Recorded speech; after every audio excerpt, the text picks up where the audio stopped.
All right. Hello, everyone. I hope my voice coming good and clear. I heard. Let me know, please, if you have any difficulty. Shalom, everybody. And as I finish this hilarious debate, you know, uh, American debates in general are very funny. Uh, it's like there's two kids on the stage, like you're an idiot. No, you are an idiot. It's not really a debate. It's a kind of entertainment. If you want my opinion. However, uh, you see, when you have those debates, there's people they are gifted to smash the one who is in front of them, and there's people even if they have all, let us say, the evidence to prove themselves, they don't know how to use it. Now, Trump for sure he did way better than Biden.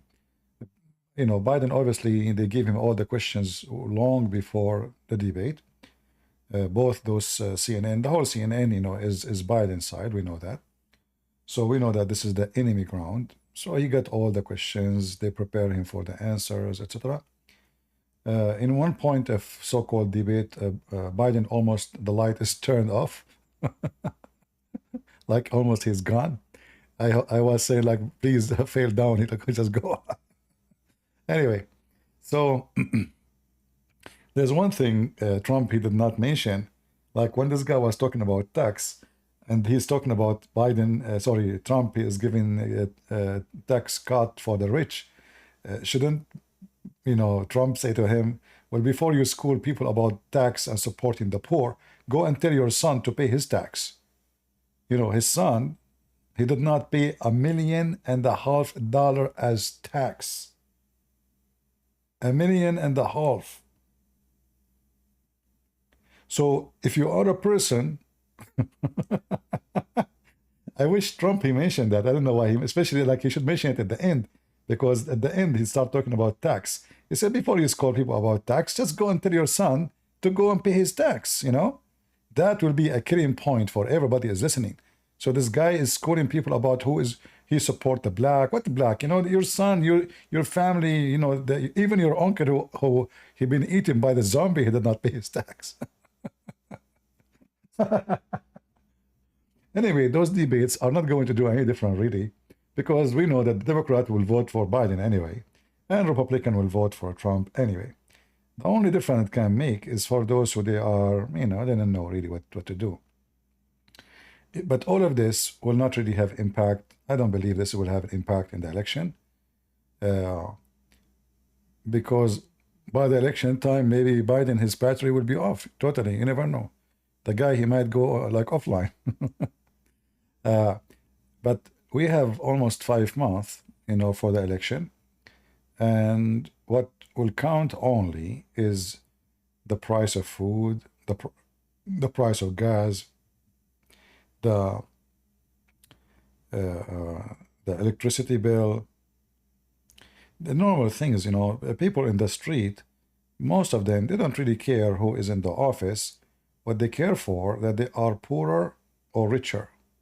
Now for sure there's some people they consider like ideology is more important than food, but the majority of between average people, it is about food, it's about spending, it's about how they can pay for their kids, etc. So this is what will make a difference in the coming 5 months. I believe that Biden he will try to enforce a price cut on gas maybe in 3 months from now, which means in the last, let us say, the last 40 days before the election.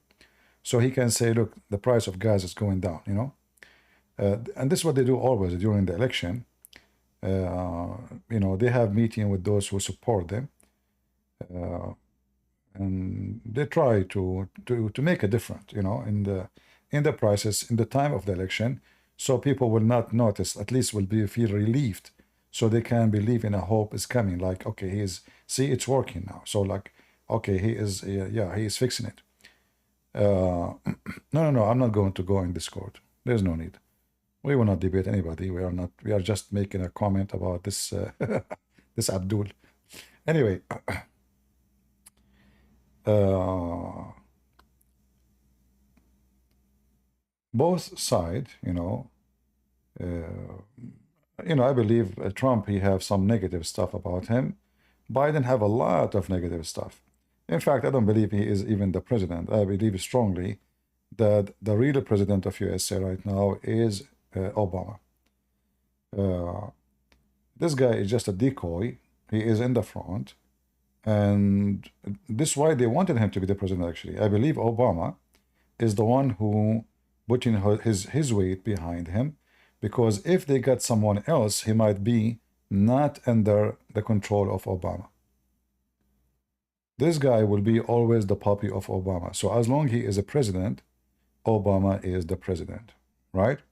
So, and having a Trump, that will destroy all their plan, from making money from war, the war industry. I mean, the war industry now is a flourishing. It is the biggest industry, because they cannot even, they don't, there were houses, the warehouses of war companies, weapon companies are empty, because simply there's war everywhere. When we say the American, they send weapon to Israel, this is not for free. Companies, they get paid for it. It's not like, okay, we send it, this is not charity. So same for Ukraine, same we send to European Union, same we send to everybody. Everybody is buying weapon from USA, because now everybody is in fear, and creating a disability is a business for the big corporation who own war manufacture business. It's like now, if you have a security, if your street have no thieves, there's no criminals, why you want to buy a gun? Why you want to have an emission? You don't. I mean, if your country have zero crimes, well, nobody will invest in buying weapon. So the more we have problems in the world, the more he called him bad Palestinian, really? I did not hear that. Maybe because I went out for a walk a little bit. I did not listen to it, all of it, because it's a kind of silly. But I like some moment where Biden, he was like, but I like the best moment where Trump, he said, "This guy, what this guy is talking about?" He didn't know what he's talking about. Trump is like when sometimes he speak, it's like a kid. He is 8 years old. You know what I mean? And he say things in a very natural way. Like what this guy is talking about. But to be honest with you, I wish I am the one who's debating Biden. I will make him shish kebab.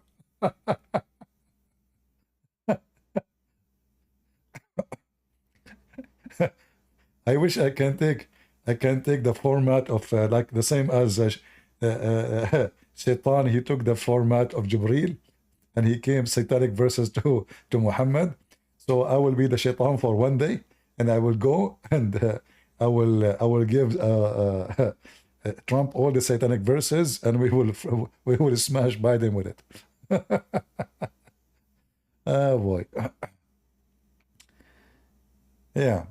You notice that CNN, like, they switch the topic right away when they feel that the answer is not befitting with what they want, what they expect, So they try right away to change the topic.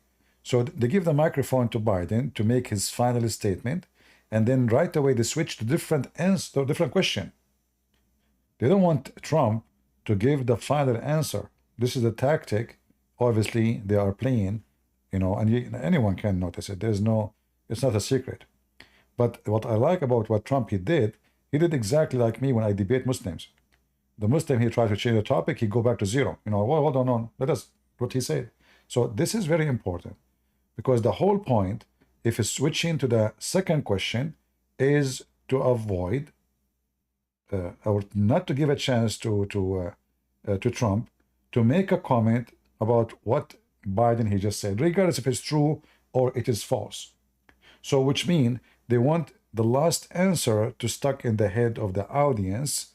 So the last statement is always going to be Biden's statement. And when Trump, you will notice that they don't switch the question right away to Biden, mostly, in most of the cases, maybe 80% of the cases, until Biden he speak and he finish and he give all the response. But the second it's time for Trump to respond, they give a second question. They switch the question. But Trump was aware that they are playing games with him. So, and I like that he did not, he did not attack them because that will be used against him too. He's being rude, etc. No, there's no need. So he was wise, he was calm, but he always go back to the question what Biden he just said, and then at the last maybe let us say 40 seconds, he answered the question they are asking him about. So always the question was for the benefit of Biden, even though they try to make themselves look like they are being fair, but obviously there is no fear. If you notice, when he spoke about numbers, the female anchor, she said, show us. Do you remember? Trump, he said, I will. So she broke the rule, she herself, they are, which is showing clearly, like this was a mistake from them to show that they are siding with Biden. How come she did not say to Biden, show us? And you said to him, show us. Okay, give him the time to show you. So it's obvious they are really stupid. Like you see people like somebody saying Trump is pathetic. I laugh at those people. It's pathetic to bring someone he hardly can put two words together. The guy almost his light turned off in the middle of the stage. No, we don't even understand what he's saying. In the top of that, forget about how he talk. Let us say the guy he mute. He cannot talk. But we have numbers. The price of food is so scary. The price of gas is so scary. The price of electricity is so scary. The price of everything. And then they come to Trump and they say to him, how we will fix the global warming. That is the most stupid question ever. I mean, is a global warming something we can fix by closing a faucet? All the money you spend, is a global warming will be fixed? No, because simply, if there is a reason for a global warming, it's your stupidity. You print more money, you cause more inflation, China burn more fuel,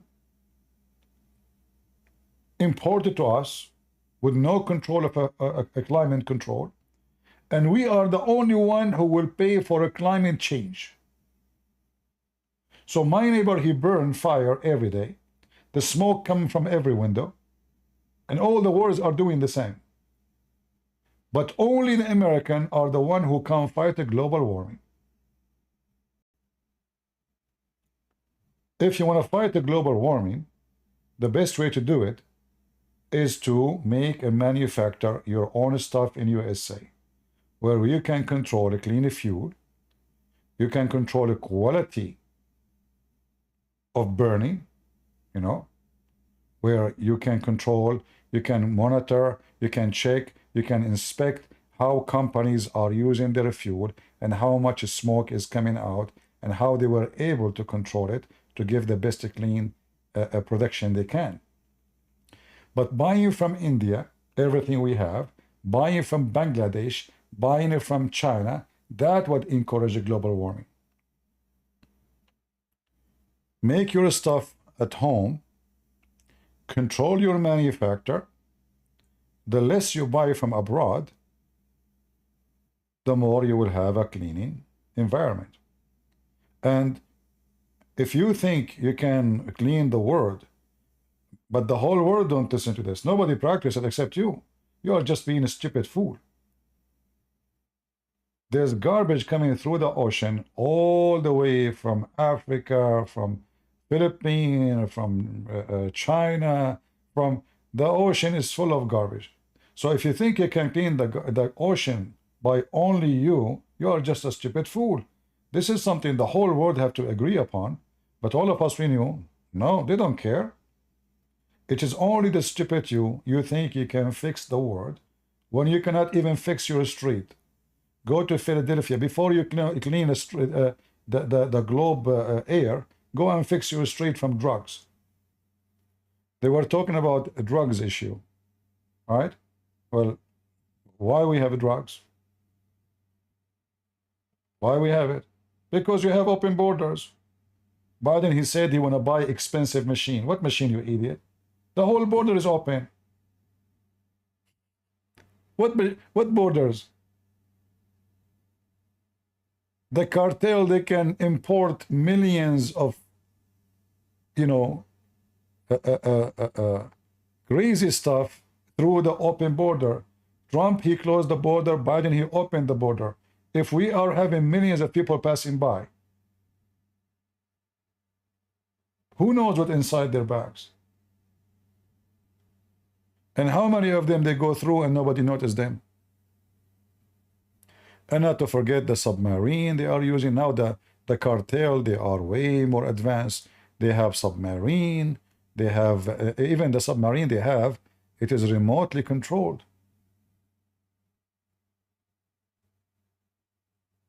They send it in the water. So they are rich, they are powerful, they have money, and we have a Sleepy Joe.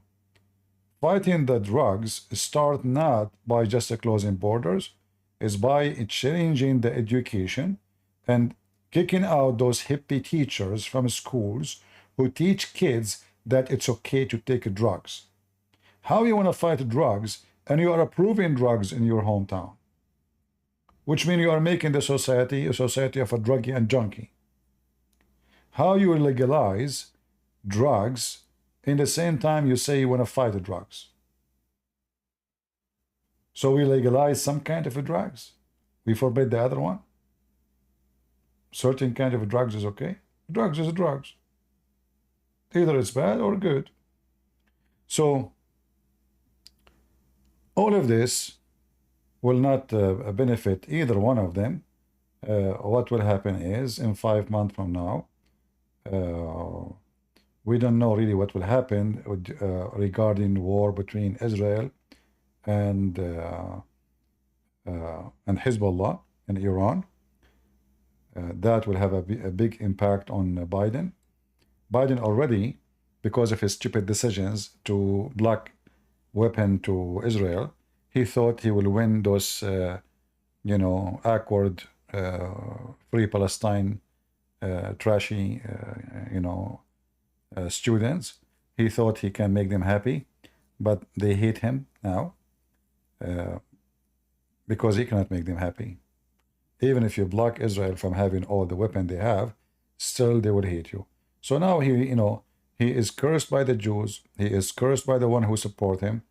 He is for sure the Republican. They spit at him, and you know the Israeli, they will do their part to get rid of him, so they can bring Trump, who for sure he will support them in their struggle with their filthy neighbors. So all the element working against the Joe Biden, all the element, including his own supporters. The only reason for them now to vote for Biden is not because they like Biden, but because they hate Trump. You know what I mean? It's like, I don't like, you know, Trump, so I'm going to vote for Biden, even though he's a scumbag. But that will not work, because most of the people, they will not even feel like they need even to go. I mean, I hate this guy, you know? Yeah.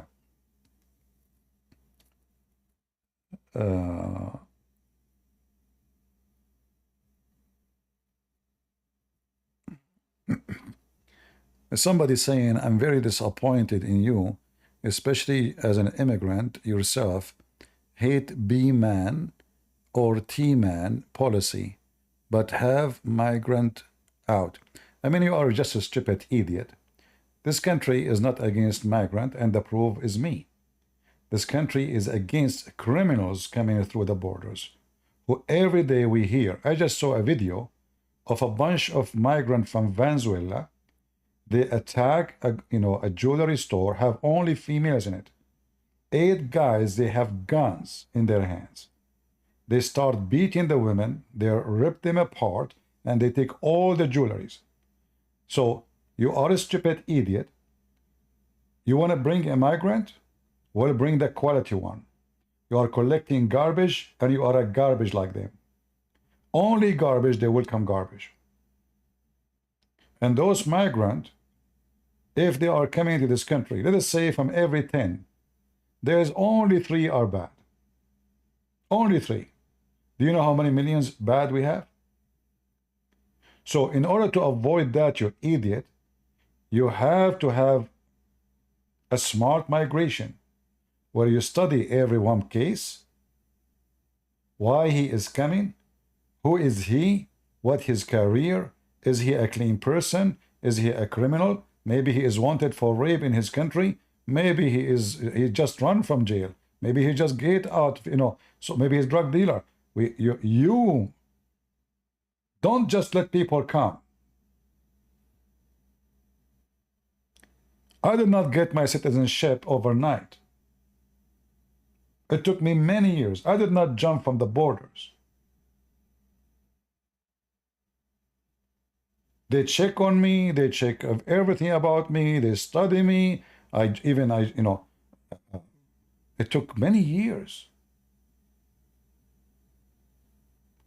And is it fair that somebody is coming to this country or applying to this country and he waits for 20 years for his green card to be processed? And the one who crosses through the borders 2 years after you give him a green card? Is that fair? What you are teaching is that if you are a person who break the law, you are the smart one. If you are a person who is following the law, you are an idiot. No country in the world, including Mexico. If you go to Mexico now and your visa expired, they will arrest you and they will dump you out. India, Thailand, anywhere. Those stupid things happen only in this country or in the West, because Western, they lost their mind. So this guy says to you, I'm disappointed. Who cares if you're disappointed? We want to have a street secure. We don't want to have garbage criminals. In California, people, they don't even dare to park their car in the street. Go right now and type stolen muffle. Stolen muffle. You park your car outside. They come under the car. They took your muffle. It costs you $4,000 to install a new one. If your car is so expensive, they would take the whole car. All of this because you are a good person and you welcome all migrants. You are just a stupid and you are a hypocrite.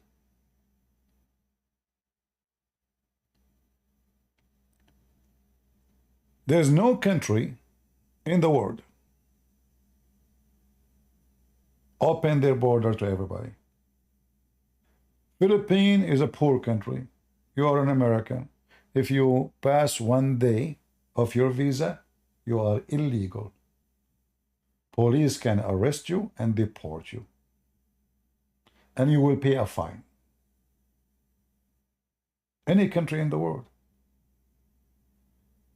You know, when I was in Europe, a guy, I think he was from Italy, he have some ears in his ears. You know, he looked like hippie. So he said, where are you from? I said, I'm from America. I said, where are you? Italy. And he said, no, I feel sorry, American, you have this racist Trump. I said, why he's racist? He said, he closed the border. I said, if I go to Italy now without visa, do you arrest me and in Italy and would dump me out? He said, yes. I said, why you are being racist? People are stupid. People literally are so stupid. So they do in their country the same to you. But if a Trump, he did it in his country, he is a racist. They say that Trump, he banned Muslims. It was Obama who signed that law. He did not ban Muslims. Obama is the one. Trump, he just renewed the signature. Extend the experiment day. That's it. Actually, now Joe Biden, he mentioned that Trump, he put people in cages. Trump, he should say to him, you stupid, this is Obama. It was Obama who made those cages, not me. It's a fact. Go check it out. So the strategy of the evil Democrat, who they are antichrist, anti-Bible, anti-cross, anti-anything good, is to demonize the one who go against them. That's exactly what the Muslim they do. Do you remember when Mimi Hijab, he made a video and he said this guy, Christian Prince, is harassing a Christian woman. He said to her, suckle me. Or when he said to me, did you say this? Muslims have AIDS, right? The whole idea of this is to demonize you, to make you sound evil. But they are the one who call non-Muslims pigs and monkeys and worst of the creatures. So they can say to you all kinds of things, but you cannot say to them what they say to you. So there's a like hypocrisy in the strategic movement of the Democratic Party, and this is why me as a migrant, I will never, and I never did since I became citizen in this country, I never voted Democrat for one day, for this is the absolute evil thing to do. Look what they stand for: changing gender of children. We are not talking now about food. No. They want to now destroy your children's. Your child, you go to school, they start brainwash the boy. They say to him, you are a girl. And they start brainwash the girl. Say to her, you are a boy. Ask yourself, why in the world do you want to do that? What is exactly the agenda except satanic? They are just satanic, like Muhammad and his religion. They justify their evil, and at the end of the day, after they kill you, they go in your funeral and they put some flowers in the top of your grave. And this is what the Muslims do. They go to the Jews, they slaughter them, they kill them, they rape them, and then they record themselves crying.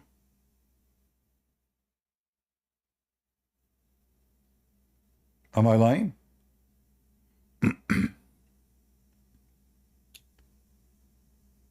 That's what they do. And Democrats are the same as the Muslims. They destroy the society, they destroy the economy. The gas price is 3-4 times more when Trump was in the office.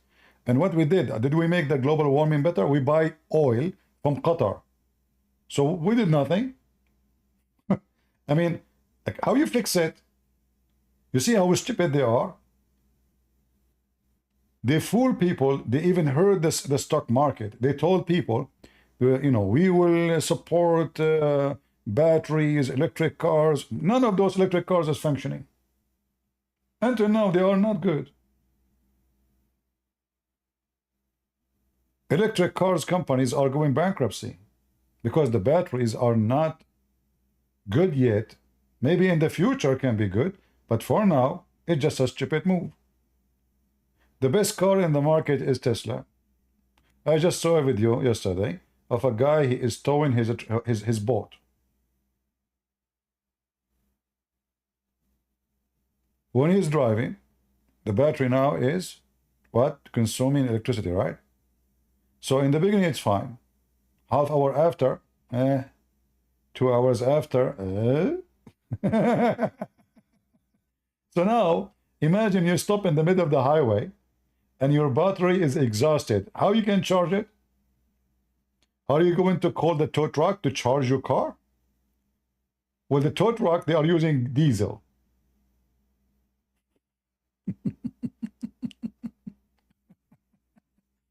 So they, the Democrat is kind of, people who live in fiction and stupidity.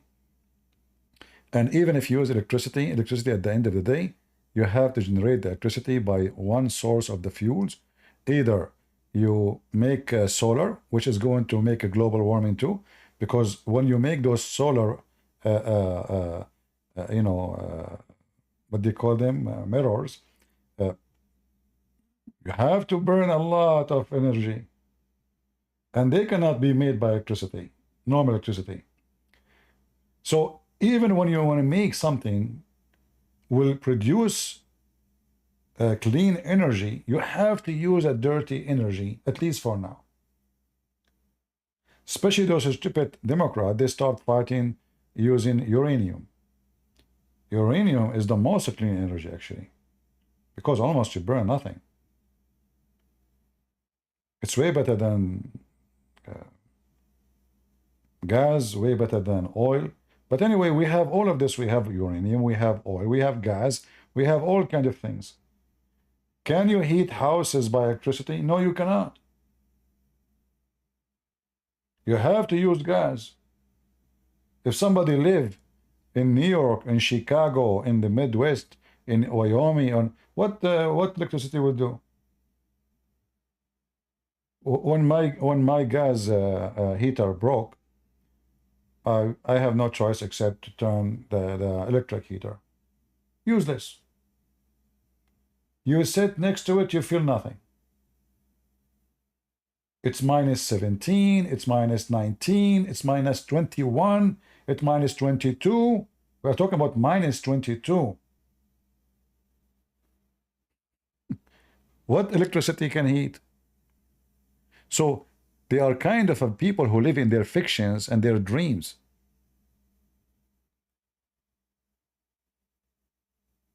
The Democrat, they decide to make a fast train in USA. So they put, I don't know how many $100 billion. Where is the train? Anybody can tell me where is the train? Obama, he decided to make health insurance. $700 million to make a website. Have you ever heard that there is a website can cost $700 million? Why?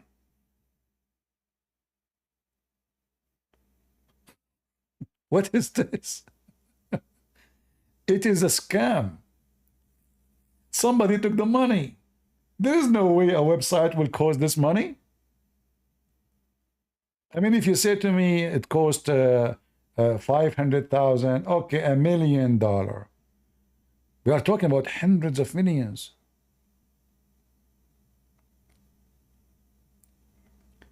Everything they promise you never happened. Everything.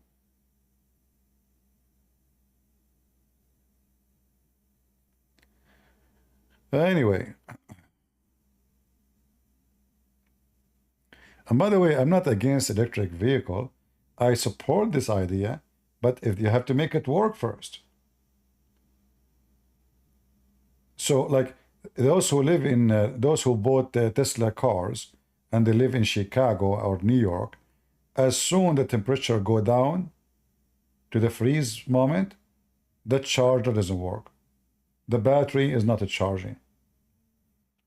So now you have a car, but you cannot use it.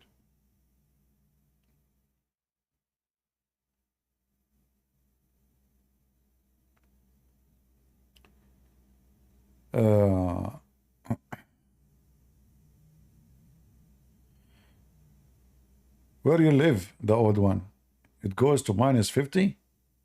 That's a lot of minus, man.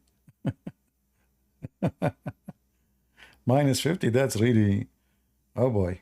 But you know, it's not, the minus 50 is good. At least you will not pay for your refrigerator. Right? Just leave the food outside.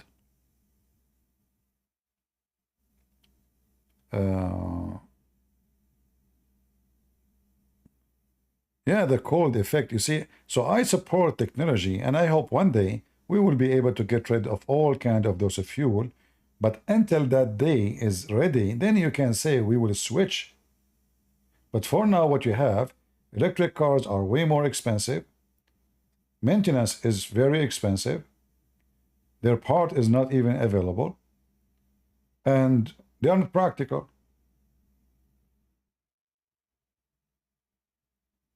As simple as that.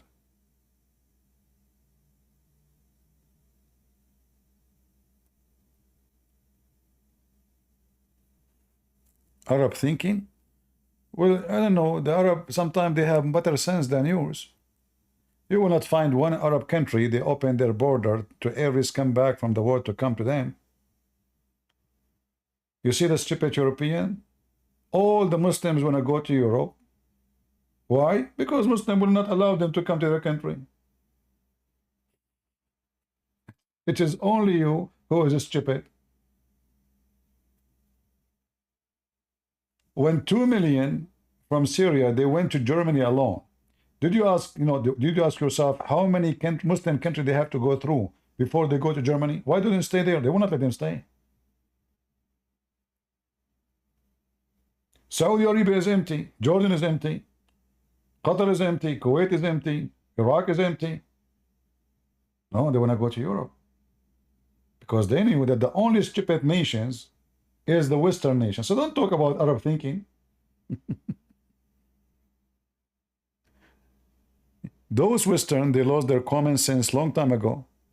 They are awkward, they are backward, they are monkey, they are donkeys.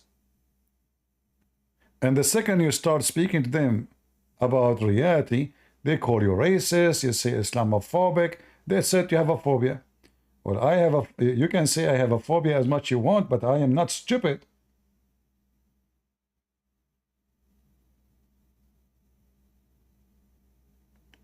What do? It's just a pure stupidity. And your enemy laugh at you. When you see an American university, they ask a guy from Gaza to become a professor to teach their kids in Colombia. The president of Colombia is a Muslim. The visiting professors are Muslims. Why? There is no professor in this country? No, we won't bring Muslims. This is the agenda. So they can fool those students, brainwash them, and the result is what we saw in the street.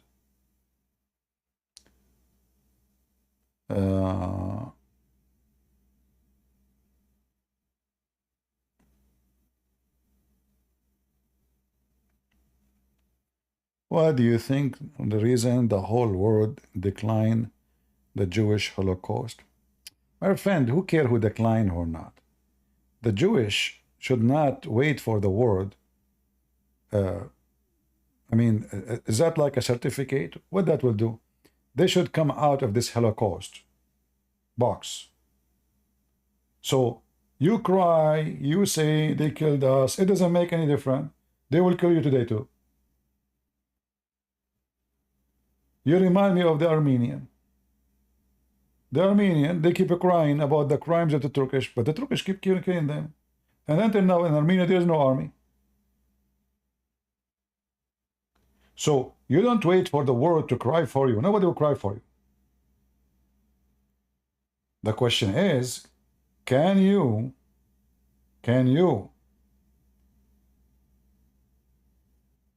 do what you say to yourself one day, that never again? That is the question. When you have a society full of hippies, and I'm talking about Israel, to the point they want to dance in front of Gaza, 500 meters away from the border of Gaza.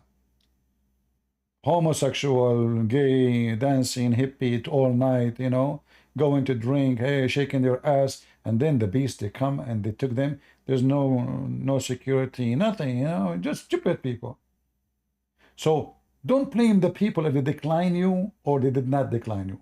You said yourself you are from the Philippines.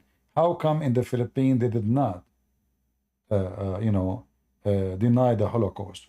Hey, my friend, you have a Holocaust in your land.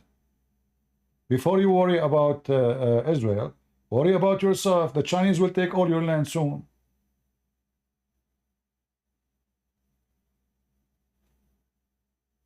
Why? Because you are not making weapon, you are not building an army, you don't have a good security, your borders are open. Uh, the Filipinos, they don't focus in really security, you know, but they are a happy nation.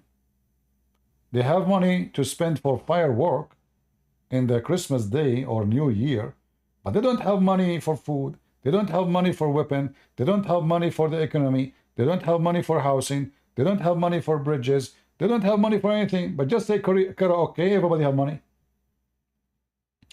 So you need, before you think and you worry about others, worry about yourself.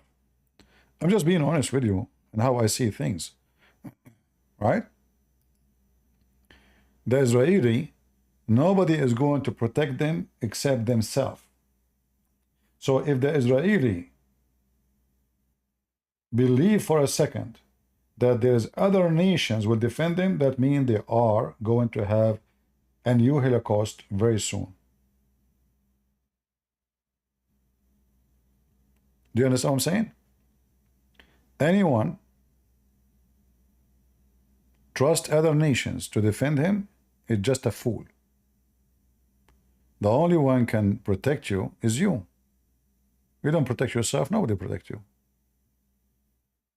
You are just waiting for the good luck that somebody will stand and defend you. But you know that nobody will defend anybody for free. Those are countries, they don't do charity. There's nothing for free.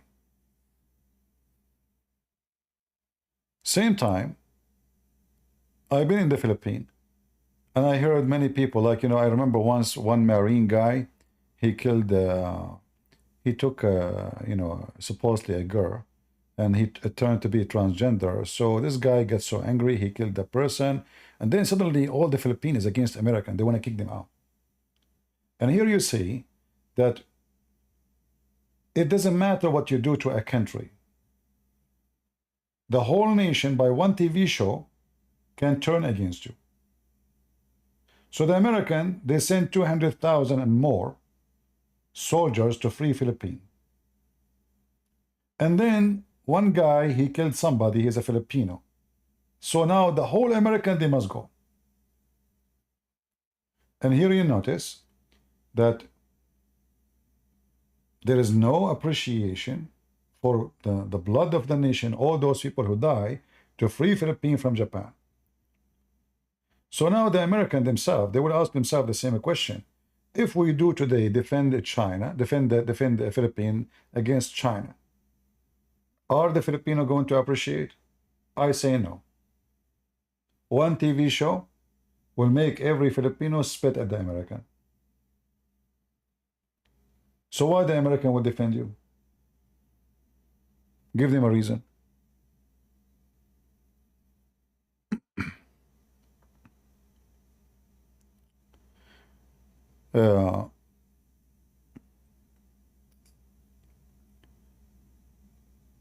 Always we look at the situation around us. Let me change this picture of this idiot. If I play for you, the debater will die laughing. Look at this face. Actually, there's a point where Biden here looked really so weird. Look. He's almost going to cry. Oh boy. Yeah. See, the going back to our topic.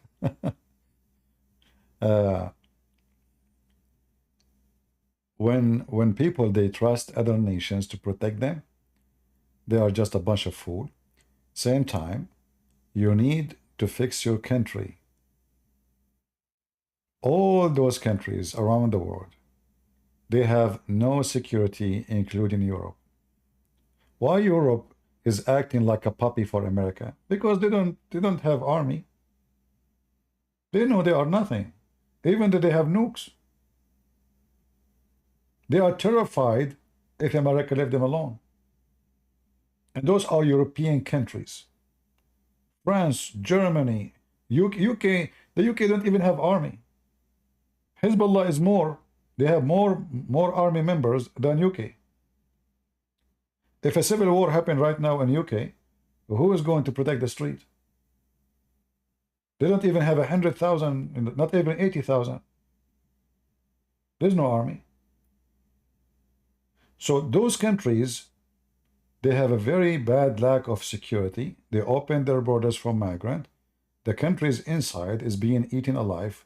Civil war might erupt anytime inside Europe. The only one who they trust for their security is America. But why the American? They will fight to protect you. They did it before. Maybe they will not do it again. All right.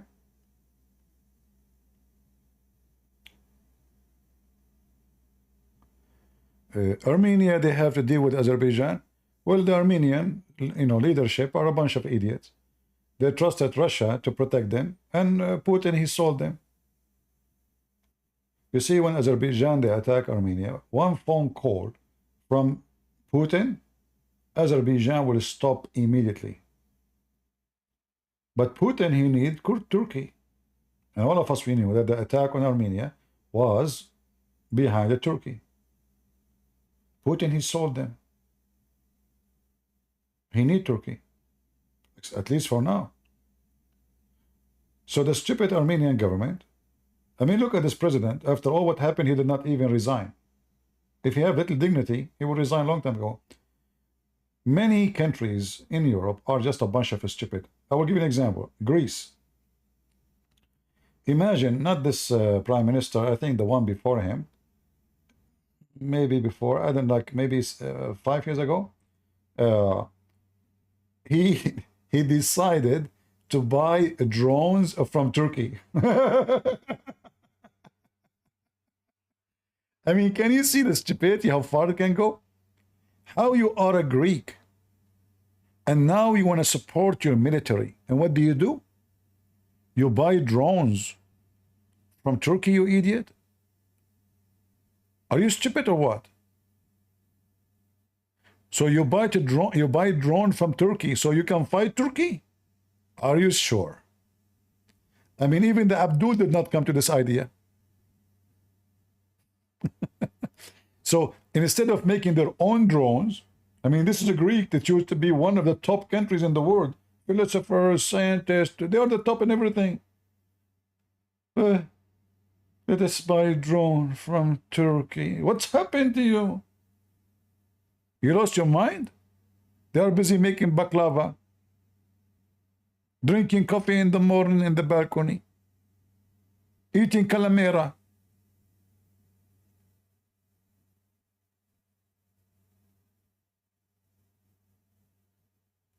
Always leadership. This is why it's important to choose a leader who is a smart, not a donkey. You know, why nobody will dare to attack America? America, if it is strong, they will not dare. If they feel America is weak, trust me, everybody will attack us. As simple as that.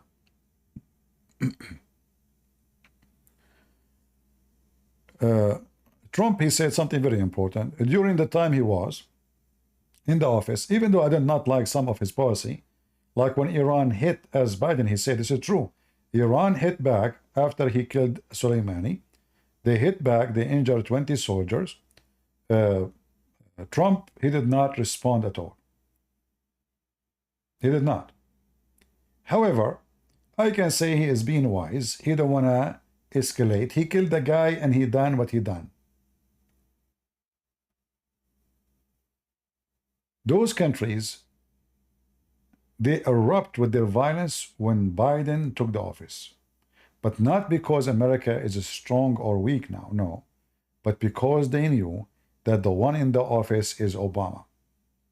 Obama is a Muslim, and he is a Shia, and he supports Iran.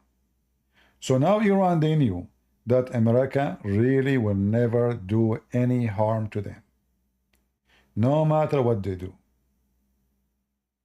And this is why all this madness erupt. For now they have their guy. You will notice that always those terrorist groups, Like Obama came to the office, ISIS, Al-Qaeda in Syria, things is messed up.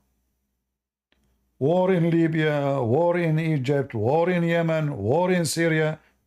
But before Obama, it was okay.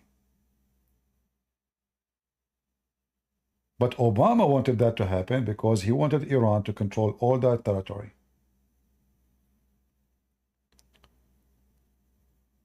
Trump coming back to the office mean that Iran is going to suffocate financially.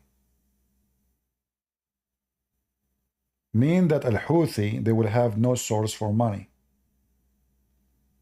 Mean that Trump will give the green light to the Saudi to burn the ground in Yemen.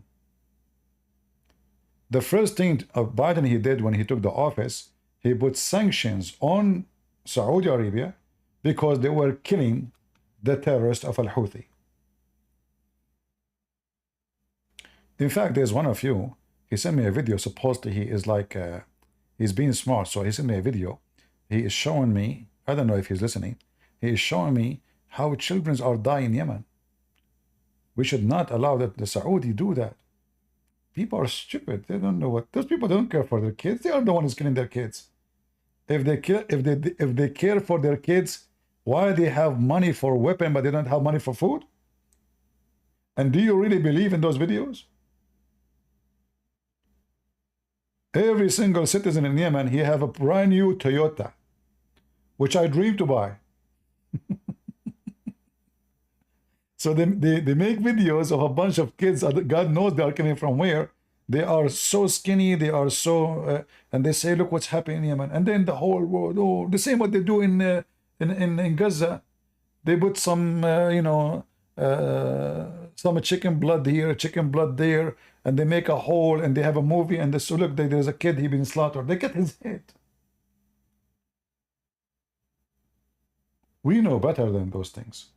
I'm not saying that there's not many people are dying for real, but we know that they are the biggest fabricator ever. They staged an attack of a chemical weapon in Syria. It is a very funny movie, and the European, I know they don't believe it. Like now I just heard that the court in France, they issue an arrest warrant for the president of Syria. He is a dictator for sure, there's no question about that. But what is the reason? The chemical attack. I mean, this is the most funny, stupid thing ever. Everybody knows that this was fabricated by the terrorist. They made a movie, they sprayed themselves with powder, and now they are washing them with the host. Where is, do you have any people in the ground? They investigate if this has happened. This is not, do you have like a foreigners? Do you have nobody? It's just a video they recorded themselves. And we know that this guy will not do that because he was afraid that then European Union, they might do to him the same as what they did to Gaddafi. They killed the Gaddafi and they finished his regime. So there's no way he will do it. He's not stupid. So strength have to have many sides, many faces. It can be the strength of the deception, as the Muslim they do. And the Israeli, obviously, they are losing ground everywhere when it's come to media. The Hamas, they raped their daughters. They kidnapped them. They burned them alive, and they did not publish one video of that. Why? Because the families don't agree. So what they do, they bring a journalist from around the world, 20, 30 ones, people, and they show them the videos. Why you don't publish it? If everybody in the world, they see what they did, that will be the biggest answer for who you are. So the stupid government, they did not publish one of those videos. What about you publish the video where a bunch of Hamas raping a woman when she's alive? And then the guy, he put her in the table, opened her legs, and he was raping her. In the same time, he started cutting her breast by his knife when she's alive. Why you don't show the video? Why you don't show everybody how filthy they are? They did not. Why? Because the family feeling. They don't want those videos in the internet. Which one is more important now? The family feeling? I mean, their women is, their daughter is raped, is raped, is tortured, is killed. Why you didn't show the video?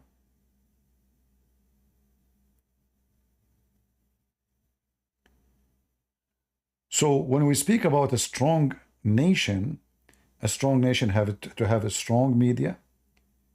And the media here, you see, when I'm talking about CNN and Fox News, this is not the media war, you know, the war media.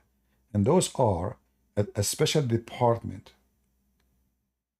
in every country. Their job is to analyze information and make news, even fabricate news, to impact the enemy. To impact the enemy. I know you might say this is not ethical, but this is how it is. War is not only missiles and bullet. War is articles, is videos, is speeches, you know, because you need to change the mindset of people. So either they will go against you or they go against your enemy. If you don't make them go with you, they will go against you. There's no other choice.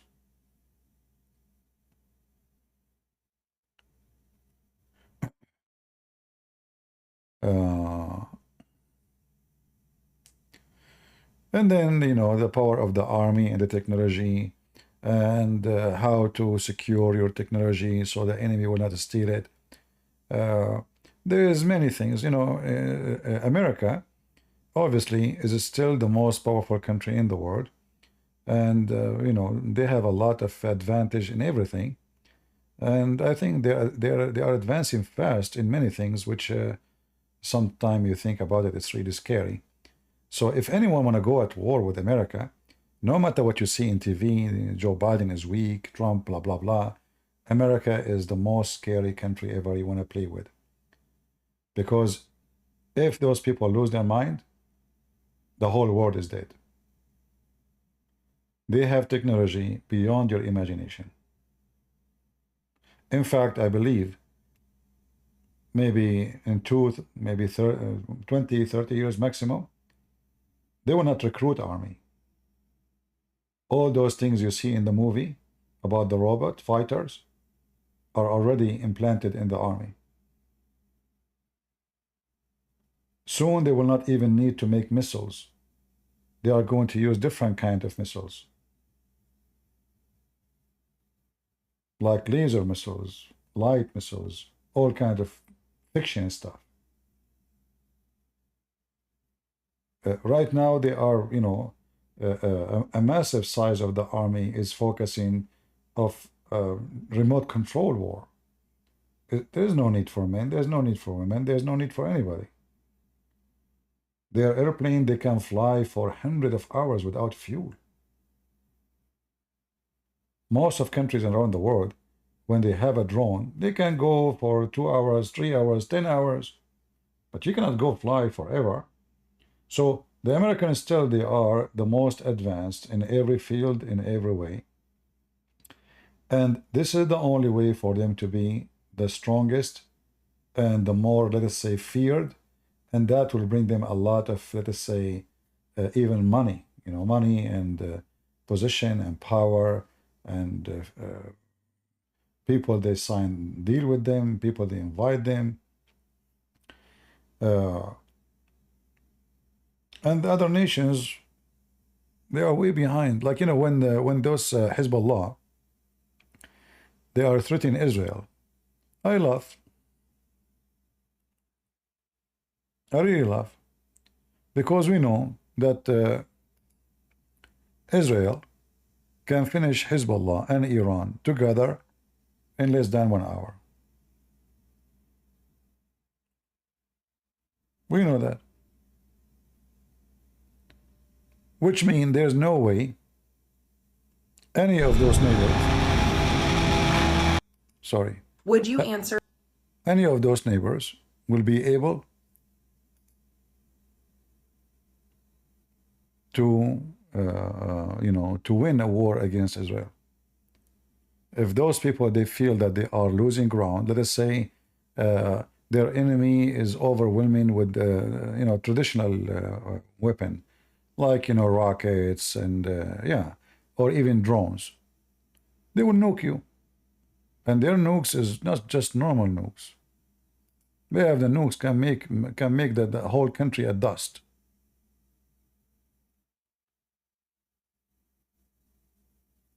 And this is the only reason for Israel to be exist. All the neighbors around Israel, they hate Israel. Even the Christians in Lebanon, because they are being hypocrite these days. So these days, the leadership of Lebanon, the Christian ones, they say the Israeli enemy, which make me really upset. Isn't those people are your friends, the one they were supporting you during the war with the Muslims? Now they are your enemy? Well, as I said before, when they notice that you are not strong enough, this is what politics is about. You are my friend. When you are my friend, you are my enemy. When I do not need you, I need you, you're my friend. If there's no benefit of you, you are not my friend. I will throw you in the trash. So the election now is coming soon, in a few months from now. And I think all what Biden is trying to do is trying to avoid the war to start between Lebanon and Israel, because that will affect his election. Will affect the election very badly, because then they will start going in the street by tens of thousands from Hezbollah, especially in Michigan. Most of the Muslims in Michigan, they are Shia, and they support Hezbollah. And they need their vote. Michigan is a very so-so state. So they can switch, they can turn Republican, they can vote for Trump, they can. So he will do anything to avoid what can cause him lose one more state. So all those things working against this guy Biden, and Israel, they knew if Trump won the election, they will have a green light to do invasion to Lebanon, which myself, I wish is going to happen as soon as possible. For the only way for Israel to stop Hezbollah and teach them how to behave is to invade. There's no other solution. Those cowards, as long you don't show them, like in the Middle East we use the term red eyes, which mean the eyes of the beast. In fact, the beast eyes is not at night, they are not red really. It's the opposite. But it's a term of being like the beast. I don't know if you do hunting at night. Let me teach you a trick. When you go hunting and you see eyes which is red, that means this is an animal which eats grass, like rabbit, donkey, deer, etc. If you see eyes which it look like a shiny green, like it's like hard to explain. You can watch some videos. Those are beasts who eat meat. So it can be a wolf, a hyena, a lion, anything eat meat, that their eyes will be different. And we are talking about if it's too dark, so you cannot even see the animal, but you can see the reflection of the eyes light. Anyway, going back to our topic, the Israeli now, they have no choice except to invade. The whole war, the whole way the war ran, it was going really in wrong direction. The Israeli made a big mistake from the beginning, like when they went to Gaza. Let's see if we can find you a Gaza map alone. Instead of going to the border of Gaza with Egypt, this is the last thing they did just 2 weeks ago. That should be the first thing to do. I never heard that an army leaders, they don't think about how to cut supply to the enemy. Everybody knows that all the supply coming to Gaza is coming through the borders of Egypt. So why you wait until now? I mean, I don't know what kind of a leadership this stupid Netanyahu have. This is the first place you should occupy, not the last place. So they waited 8 months to do what? To close the border with Egypt. And it might be that all the hostages now, they are in Egypt. Well, if we have tunnel and we can smuggle weapon, missiles, all kind of things, what about smuggling a person? Huh? So they might be already there in Egypt. They are gone. So they waited all this time because of a stupid leadership. This is why I believe this Netanyahu is an idiot. You know, never give the leadership for military for someone he is a civilian. Because at the end of the day, he is a civilian, even though if he served in the army, but he is not professional.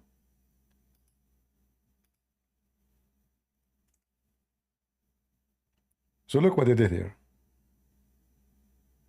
The green area, Rafah, is the area where they just occupy, not all of it, you know, I mean, like let us say the end of that line.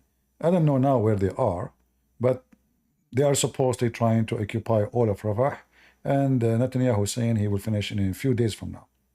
We will see if that is true. But if they are smart, instead of starting from the orange area at the right side of the map, they should have started from the green area, for this is where the supply is coming. So they waited 8 months to make a decision. We have to go there. Why? They don't want to make Egypt angry. Okay, here you go. You made them angry. What they do? Egypt, they cannot go at war. This country is bankrupt. If they go at war for 7 days, 8 days, the country will collapse. They have a big, massive population, but they don't have money for war. They don't have money for food. Very stupid leadership.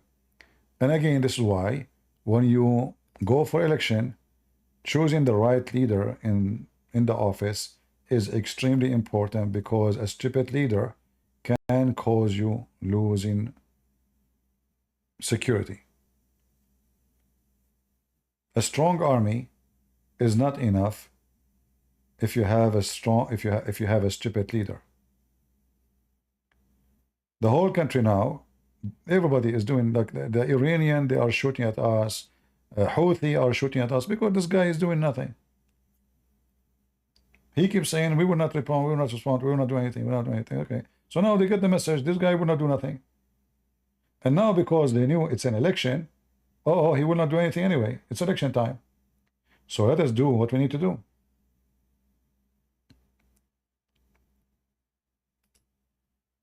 Those nations, they understand only one thing: fear or weakness. The second they see you weak, everybody will put his knife on your chest. And you know, we as a Middle Eastern, we have history. The Middle Eastern, you know, all their history is based on what? In fear. I will give you an example.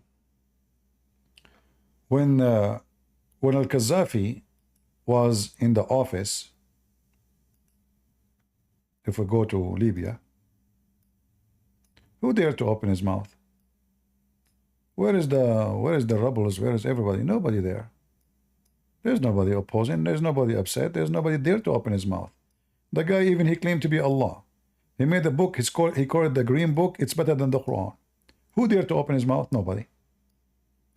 The second, the people there, they felt that European, they side with them, and the Qaddafi is getting weaker, Suddenly, everybody is armed and ready to shoot. So the guy is there for 30, almost 35 years, I think. Nobody dare to open his mouth, but only when he is weak. Suddenly, everybody want to eat him alive. Same happened in Syria. When the president of Syria, he was scary. Anyone open his mouth, he'll finish him in a second. The whole country is so quiet. Everybody loved the president. Everybody worship him. Every store have his pictures. The second the country, they felt that the government now is weak. His son took the office. He is not a torture person like his dad. Suddenly, everybody is a brave. Let's go to Saddam Hussein. Saddam Hussein is the most scary scumbag ever you can imagine. A big dictator. When Saddam Hussein is strong, everybody is a sheep. The second Saddam Hussein is weak, suddenly all of Iraq hate him. What happened? Where have you been? So what I'm trying to say to you, that the population of those territories, they behave only and only if you are a dictator and if you are a criminal with them. If you are a nice person, if you are a person who believe in a human right, they will kill you in less than 24 hours.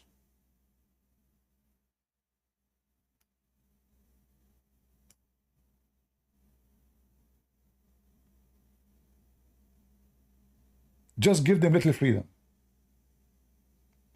This is why I say that the stupid American, they don't understand that the Middle East is different. They went to Iraq, they said, we changed the government, we make a new... They thought this is Germany. They thought those are German. Stupid American. Those are Middle Eastern. Those are Bedouin, Arab, Muslims. The second, until now, Iraq at war. And that's it. Iraq now is controlled by Iran. There's no government in Iraq. So the stupid American, they took Saddam Hussein and they give Iran a priceless gift. All the country of Iraq. The stupid American, they forgot that those are Shia. The majority are Shia. Sunni are minority. So now all of Iraq is controlled by Iran. And because the Americans are smart, they decide to go against the Syrian. So now Iran, you know, the president there becomes so weak, he needs the Iranian, they need the Shia to defend him. So the Shia invade Syria, and now Syria is controlled by the Iranian too. So now Iran is going all the way from the Persian Gulf. It's not in Iran no more. All the way through Iraq. Do you see how big Iraq? Iraq is a big country. Plus Syria. Now Iran is trying to collapse the king of Jordan. Just yesterday, they found a big a warehouse of explosion material, you know, coming from Iran. They want to do some assassination, bombing, etc. So soon we will start hearing about bombs and attack and assassination inside Jordan, and maybe they will kill the king. You never know. And now because the king of Jordan, even though he tried to make himself like he support the Palestinians, but everybody knows that he hates them and he is somehow supporting Israel. Like in public, he condemns Israel, but in behind the walls, he is the puppy of Israel. So I will not be surprised if the Palestinian, with the help of the Iranian, they were able to get rid of him maybe very soon. And that will cause a civil war because, you know, Jordan have Arab tribes who support the king and the Palestinian who they hate the king. That's why the king, who is not a king, he is just a Bedouin, he married a Palestinian woman hoping that Palestinian would not go against him as they did against his father. But I don't think that will change anything. Still they hate him because simply if the Palestinian, they can take over Jordan, then they will have a real state next to Israel, and then Jordan will be a bigger problem for Israel than Lebanon or Gaza. Anyway, I hope I did not give you too much headache with my. No, I cannot call Zakir Naik now. Zakir Naik don't like to speak about politics. Zakir Naik is a religious man, and he believed that he should not involve in any politics, especially regarding Gaza. All right. So anyway, we have a good entertainment today watching so-called debate. It was funny and silly. American debate in general, I see them as very entertaining and stupid. What about, if they want to have a real debate, what about we make, let us say, both guys, they bring evidence of what they say before they go to the stage. Let us say numbers. So what about we show reference, we show proofs, approved by expert who they are not Democrat, not Republican, who they say, okay, the economy in this time was better than this time, jobs was like this, jobs was like that, inflation like this, inflation like that. Show numbers and authentic numbers. And instead of this funny, silly debate, I did, you did not, show numbers. And let the numbers come from very authentic, not bias, a study, and people will make judgment. And then we will know who was better, who was not. However, we know that the food in the time of Trump was cheap. The gallon for gas was 160, I remember when Trump he left, it was 160, $1.60. Now is what, $4? In California, I think it is 6 or 7. I'm not sure.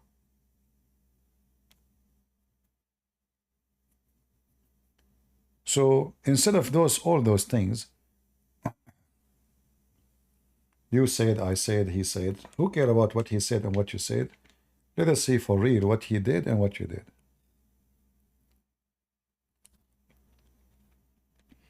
This is why I'm saying numbers can be manipulated, it's true, but if you bring, you see the government, they have budget, right? And their budget is a clear sign of success or failure. To make it simple for you, if I say this year my budget is a $100 million because I'm going to collect tax $110 million. That's just an example of number. And then the tax you were collected was not 110 million. Why? Because economy is not doing good. Because if economy is doing good, then people making more money, then more tax will be paid. So if tax during the time of Trump, even though he cut the tax, was able to collect it and cover the budget, or let us say the plan, or the tax was collected during Trump was way more than the tax collected during Biden, that means business, they were more flourishing, and there's more production, and there's more generation of income than the time of Biden. Because at the end of the day, you pay tax based on how much money you made. There's many ways to find out. The price of gas, the price of food. I used to buy the loaf of a bread. I think it was $1 in Walmart, correct? Now it's almost $2. So it's twice. Coffee, for me, coffee is a major drink. I remember I used to buy it during the time of Trump for $9, $9.50 from Costco. Now it is 16, 17. And that goes for everything else. The interest in the bank, if you want to buy a house, it was 0. During the time of Trump, 0, 0. There's no interest almost. Everybody can buy a house. Now who can buy a house? The interest is 6, 7. which means if you take 100,000, you have to pay 7,000 just interest. This is not the mortgage even. So what the Trump he did, the smart thing Trump he did, very simple. The fuel. The fuel is the fuel of the economy. When you increase the price of gas, that will increase the price of production, the cost of production, the cost of transportation, the cost of shipping, the cost of making, because energy is the production. So when you increase, when you stop using your own oil and you go and buy the oil from foreign countries who they hate us, you are taking money from the country, giving it to foreign country, which means we will have less money inside the country. This is number one. Then the price goes up because it's about demand and supply. If we are buying from indoor, which is cheap because we don't need to pay for shipping all the way from Saudi Arabia or from Qatar, it is here. So we save all this money just to bring the same amount of oil, 1 barrel, to bring it here is going to cost, like, imagine shipping how much it costs. So we save that too. So keeping money inside the country is a lot of money for oil, a lot of money. That alone can flourish the economy. That's number one. Number two, the price is down. That will make every price down. Food, supply, manufacture, electricity, transportation, everything will be way cheaper. All of this is connected. So the smartest thing Trump he did, he focused on local energy. He was not stupid like those, they call them the squad and this garbage. Speaking about the squad,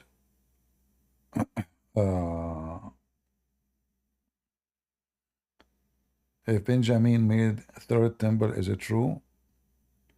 The end is near. My friend, don't worry about the end.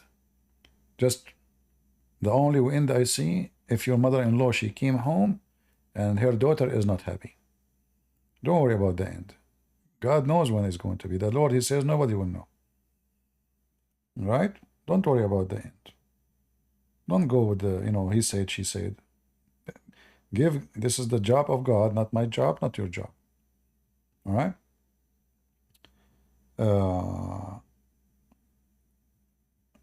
The news we heard yesterday that this guy who is from the squad, what's his name? Jamal?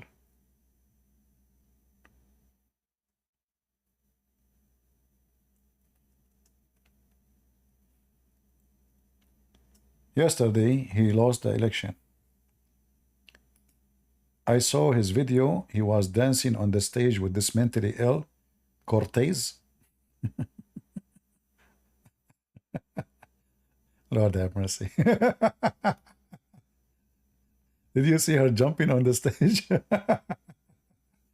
Anyway, so this idiot, he is a congressman in New York. In a territory have a lot of Jews. And this guy, he slandered the Jews non-stop, and he is talking about genocide. He support Hamas. I mean, a mentally sick person. So yesterday, the Jews in New York, they gave him a screwdriver. And he will remember it for the rest of his life. And from now on, each time he said, he would say, oh, a Jew is hurting me. You know what? This time, I say to you, you can blame the Jews. I am a Christian prince, and I approve this message. They wipe the floor with him. Those stupid people, because the Jews usually always vote Democrat. And it's time for the Jews to remember that Democrat is your enemy, it's not your friends. Stop being foolish. Who is the one who's going to the street harassing your kids? Those are Democrat. Those are not the Republican. It's time for the Jews to notice who is their friend, who is their enemy. They need to switch party. I can't believe it. There is a person, he's a Jew, he vote for Democrat. That's madness. It's like voting for your enemy, the one who hate you most. Anyway, so I hope soon this, what her name, Cortez, she will take vacation and we will say, she will take vacation and go to Cortez land. He was dancing, excited. You should see the video with this woman. And look who support him. You see the guy, the Arab guy wearing the scarf, the Palestinian scarf. Do you see it? You see who support them? Huh? You see? You see the flag, the Palestinian flag, Hamas flag? Yeah. This is who they are. And then they say that Trump is Adolf Hitler. Do you see what she is wearing, this woman? She's wearing the Palestinian scarf. Do you see it? Huh? Ceasefire now? They will cease fire in your ass, you idiot. The Israeli now, they are ceasing fire for real. They are out of animation. That's why they will cease fire. So just wait. Erdogan, he announced that the Muslim world should stand with Lebanon against Israel. And then the first thing I said to myself, why Erdogan is asking the Muslim world to stand against Israel and Lebanon when you are in the border? Shouldn't you do it first? Do you dare to open do you dare to fart, Erdogan? Fart. You are across the borders. In fact, Erdogan is here. This is Iskenderun, which is Turkey stole from Syria. He isn't here. There's less than 150 miles away from the borders of Israel. Do something. What you can do? Nothing. Big mouth. But, you know, just for election purpose and for propaganda, he want to make himself that he is the one who protect so-called the Palestinians. But in reality, he will not even accept to give them visa to come to Turkey.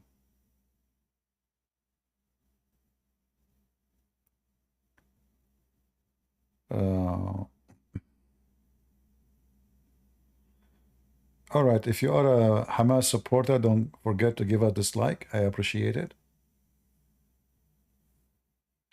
Do we have here anyone who support Hamas?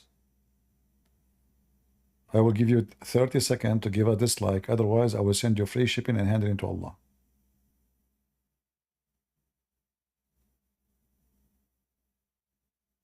Huh?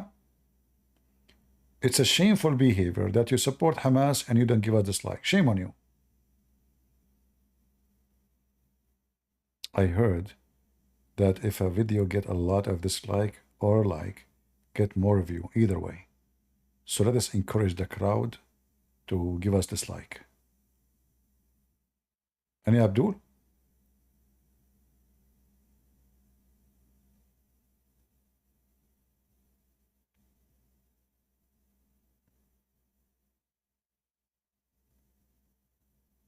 Who support Hamas here? Anyone? You know, for me, if you ask me, I will be willing to give donation to Sinwar to build a nice grave for him. It's not right, like, you know, like you kill the guy and you bury him like a rat. You have to give him a nice grave, a human right. This is a human right, you know. We have to treat him like a human. All right.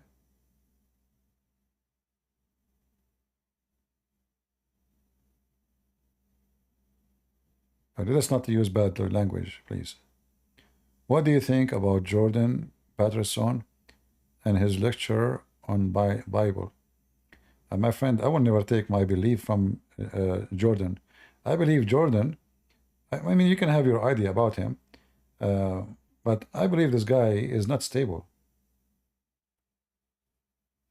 I know many of you like him, but for me, listening to him make me believe strongly that he is not a stable person.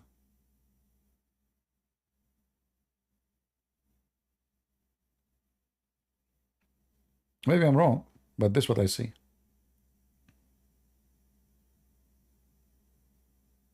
All right. Never take your belief from anyone because he is famous or he's a professor or, you know, That is the wrong way to do it. I heard him. I heard his daughter. His daughter is for sure is not stable. His daughter is cuckoo. Is a cuckoo from the cuckoo land. Coconut. You know. That's why she went all the way to meet with Andrew Tate, correct? Didn't she go there? That's how stupid he is. Cuckoo. And if her father is smart, and if he is stable, shouldn't he tell his daughter this is a shame to do?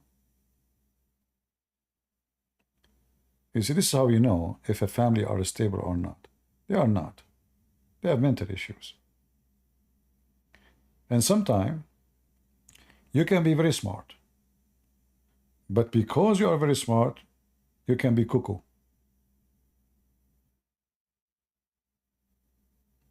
You know what I mean? There's a little line, very thin line, between someone who is genius and crazy.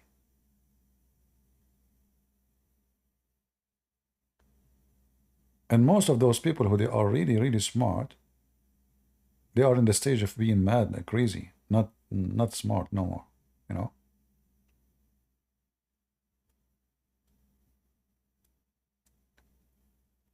Yeah. So, you know, I don't believe. I mean, if you can be a person who speak about psychology, but you cannot even teach your daughter how to grow healthy. So what success you did?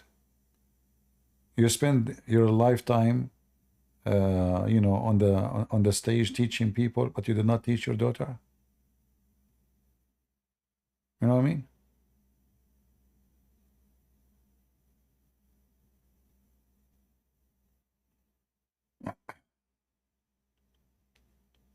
Um,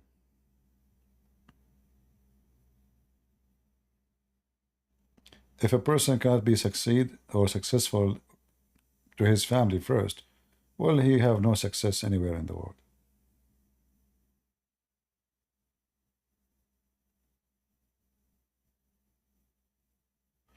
Do we have here anyone from Israel? I like to volunteer in the Israeli army if they want to invade Lebanon. If you are like a high officer, let me know.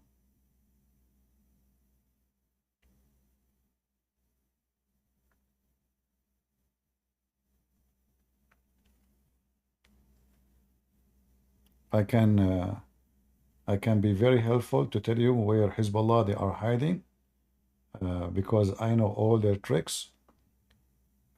Because when I was young, I used to go and hunt frogs. Walk, walk. We know how those cowards function.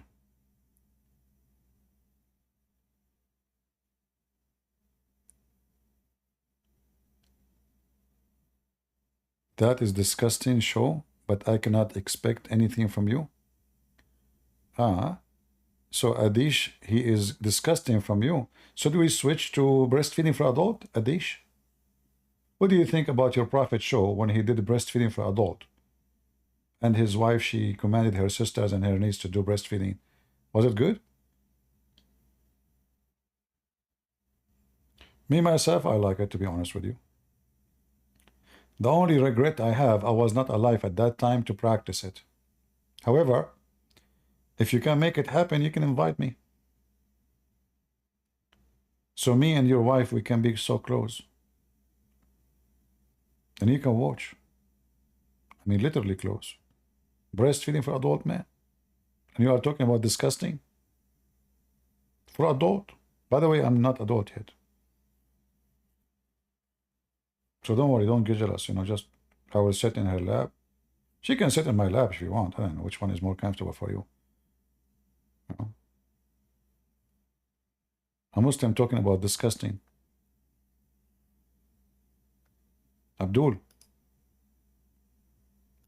how would it feel to be sitting in the top of a rocket made by the Jews, going between your legs? Huh? Are you a Hamas member? Hello? I don't know how the Jews can do that. Is it haram? By the way, is it halal to ride those rockets in the Aramullah? Guys, I'm not even 20. What are you talking about? You know, I always get discount anywhere I go because I'm of my young age.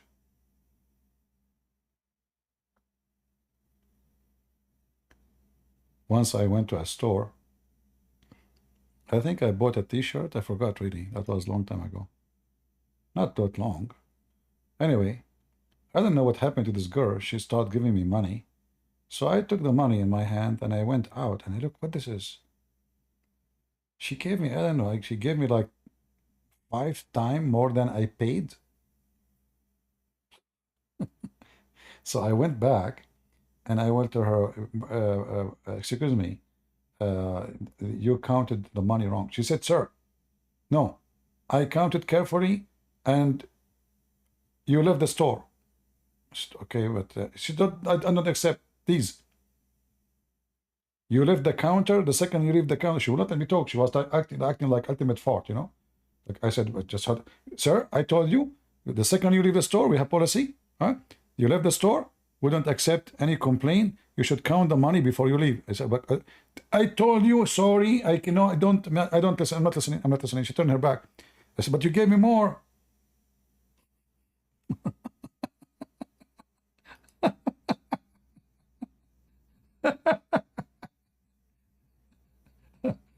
The second I said, but you gave me more. She looked at me, she said, really? I said, you gave me maybe 5 or 6 times more than the price of the t-shirt, which I paid for. You know, what are you doing? What you give me back? Did you count even? Or what is your brain? I don't know what I was thinking.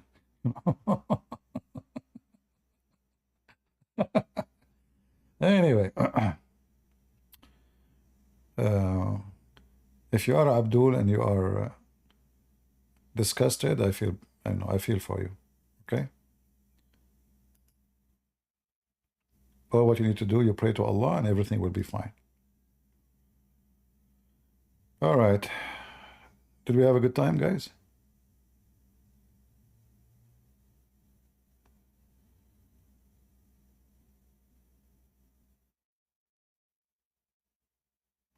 Yeah, that's right. Adish, not Aisha. Ah.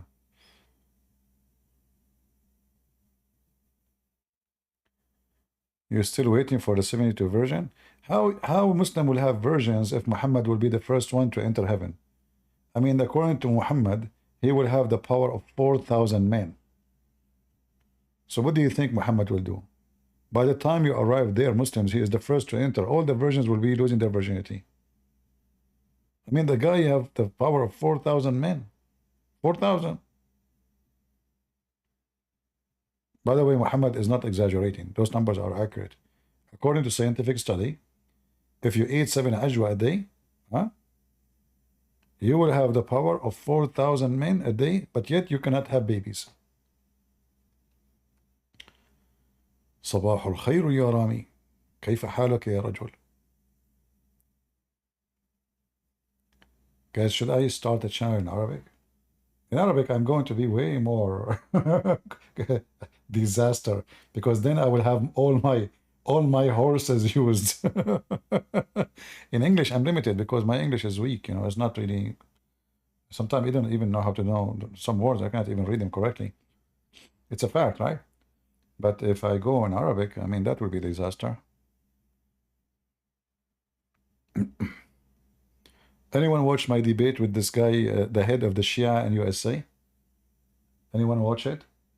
This guy, he was a consultant for the stupid George Bush. Imagine George Bush, he hired him as a Muslim consultant during the war in Iraq.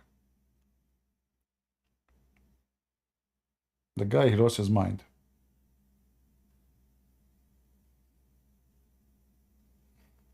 And he started accusing the Jews that they are the one cutting his internet. Oh boy. And he accused me to be a Zionist.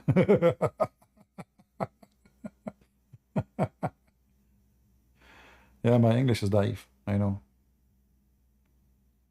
But you know, the benefit of English being daif, to be honest with you, like if I one day I made a mistake and I get married, أعوذ بالله, أعوذ بالله.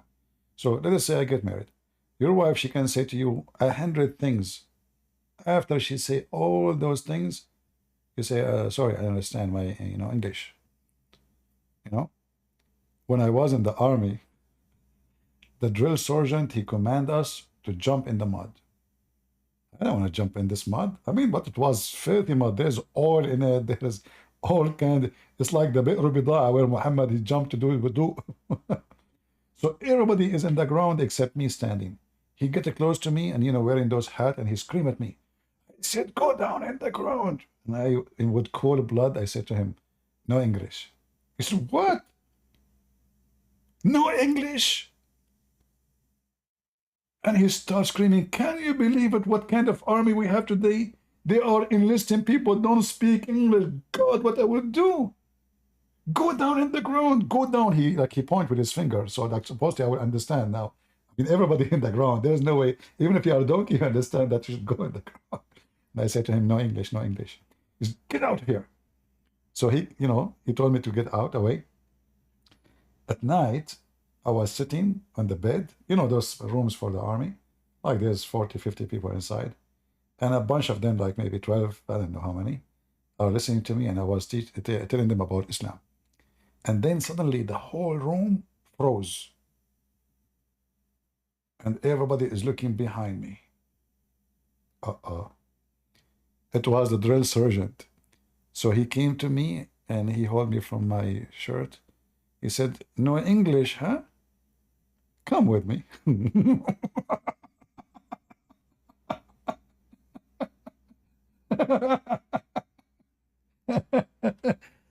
So, and he take me outside. He said, so you said you don't know English. And then he said to me, listen,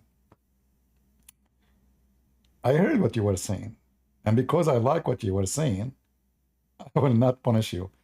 So you go, make your clothes so dirty, come back after 2 hours. Okay? Don't tell them what happened. You promise? I said, no English. He said, exactly. Go. So he heard me talking about Muhammad. Obviously, he don't like Islam at all, So it's just because I heard what you are saying. I like what you are saying. By the way, you know a lot. But because of that, I want to punish you. But you have to make your clothes dirty. Very dirty. Yeah. I met a guy in the airport with his wife. He was serving with me. He forgot my name. So he saw me. He said, no English, His wife, she said to him, seriously, this is his name?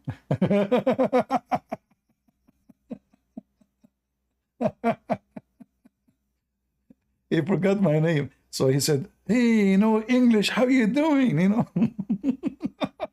Because that's what he remember. And then everywhere we go, it became like a comedy. Yeah, 5 of you and no English. All of you go together in this group.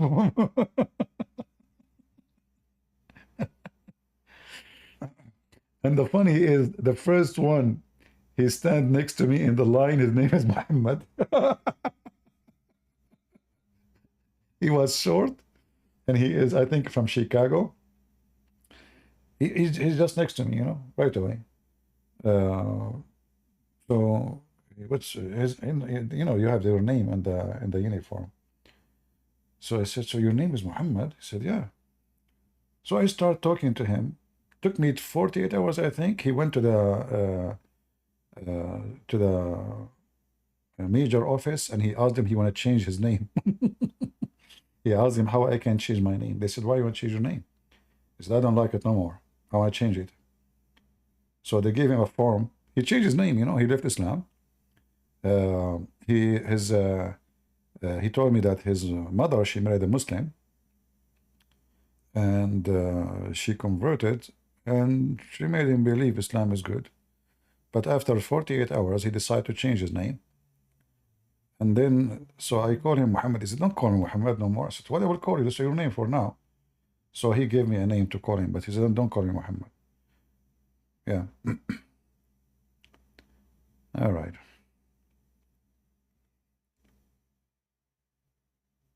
48 hours. The guy, he changed his name.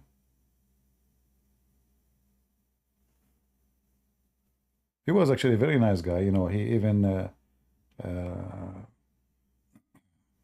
like, I came back, I found my socks washed, you know.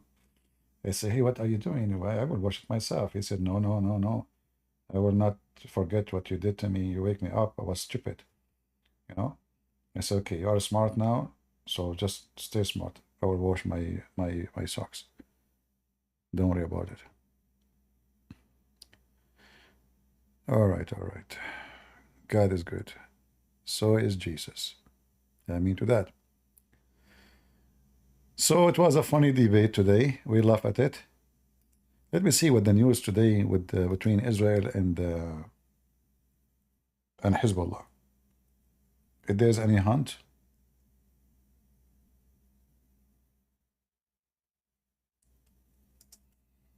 let us see the news. 5 hours ago, U.S. move forces closer to Israel. Okay, so it look like things is getting ready soon.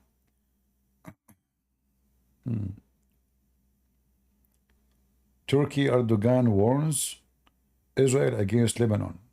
Go fart.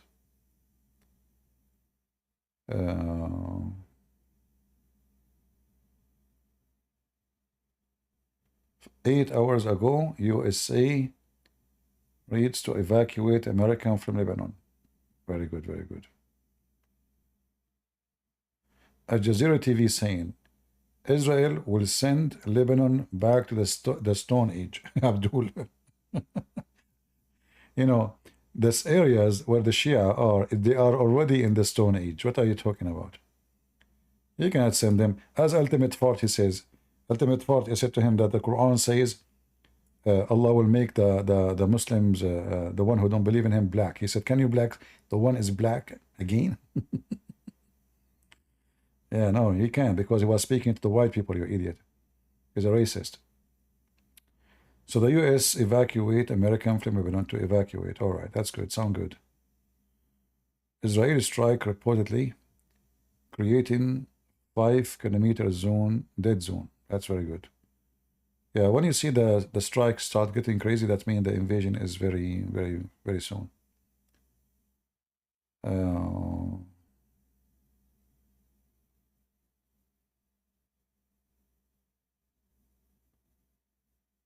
Israel bombs flatten South Lebanon villages amid fear. Only flatten it? Israeli Marine troops of potential escalation. Very good, very good. Israel, Hezbollah explained. Yeah, right. CNN, this is Jerusalem Post. By the way, Jerusalem Post and those newspapers, they are owned by liberals. And always they say the most stupid things ever you can imagine. So you cannot take from them really any real news. Where Al Jazeera says,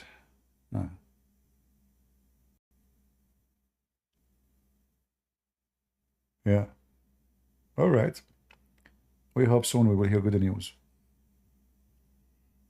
Yeah, I want Israel to invade the south of Lebanon, really. Somebody have to put those Hezbollah in their place. If you don't teach them how to behave, they will never behave.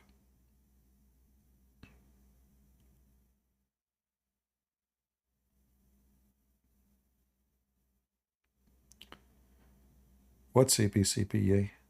Is that a new song? Don't give it to Joe Biden. He will change his slang for the election.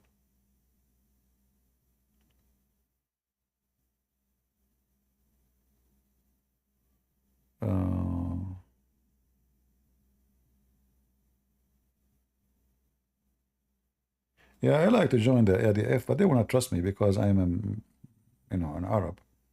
I understand, but otherwise I will. And I can be very helpful, actually. I can do way better than all what they have. because I understand their language, I understand their plan, I understand how they think. The top of that, that will make them more angry to see Arab fighting against those cowards, rapists.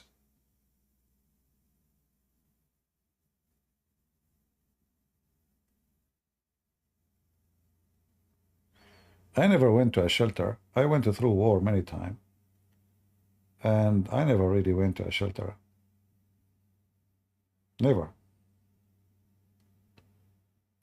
I know people who used to go to shelter and they got killed. And me, the one who never hide, nothing happened to me. Only once, actually, I was injured. Um, but never went to a shelter.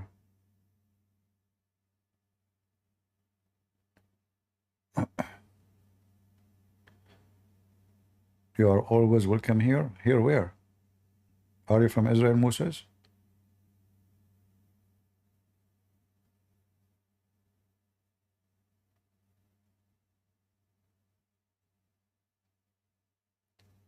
Yeah, the target in Damascus was a company who obviously they are involved in making tunnels underground, the same as Hamas, Iranian company. So the Israeli, I think, yesterday they attack it and destroy their machines.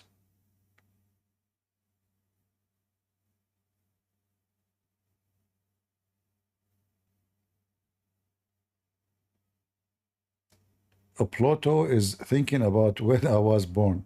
My friend, nobody knows my when I'm born, save Allah. Even my mom. I asked her when I was born, which day. She said, I don't know. All what I know, it was a bad day. Mom, come on, which day? She said, it was a bad day. That's all what I know. So since then, I don't think about it.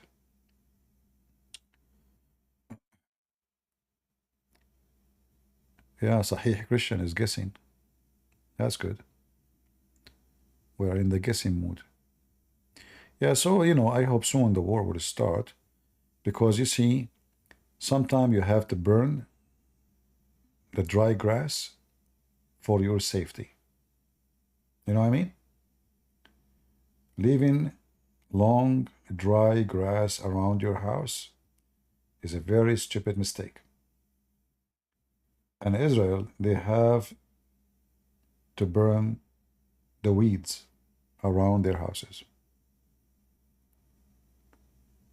Otherwise, they are making a big mistake.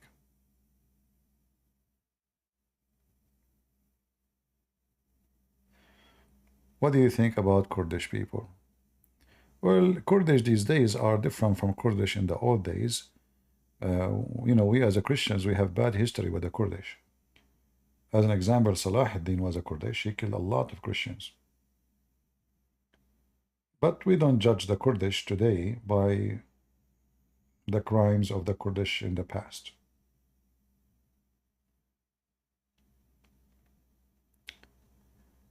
Is this really life? No, it's dead.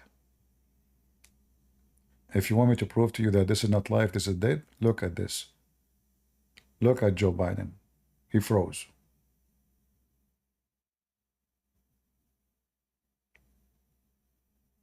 Now you believe me, don't you?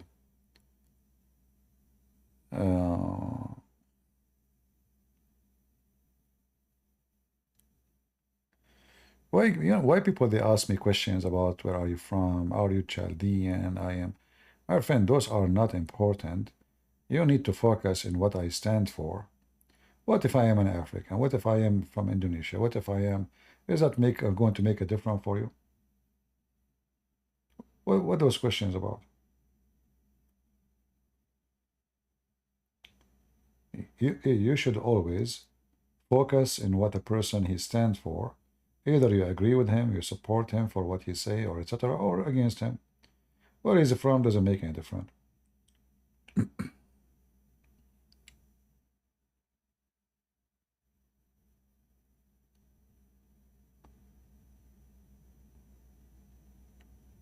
Biden confused? No, I was surprised that Biden he was able to look at the right direction. I was expecting him to talk to Trump by looking at the at the left. You know, that would be funny. Imagine suddenly Biden, he'd start looking at the left of his side instead of looking at Trump in the right. That would be good.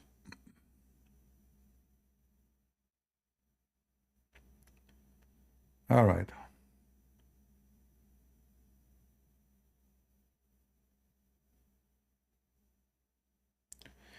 Are you from heaven? I don't know. Maybe. Is that why I have guns? Maybe I am. Maybe. I thought about it always. I said to myself, where is the bullet coming from? They must be heavenly bullets. No? Yeah.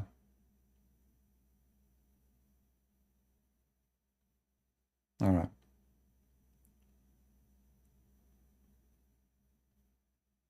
I was surprised actually he was able to stand for all this time in the debate. They did not give him a chair. But I think they gave him a lot of a drink, you know, like those energy drink to make him able to stand for 90 minutes.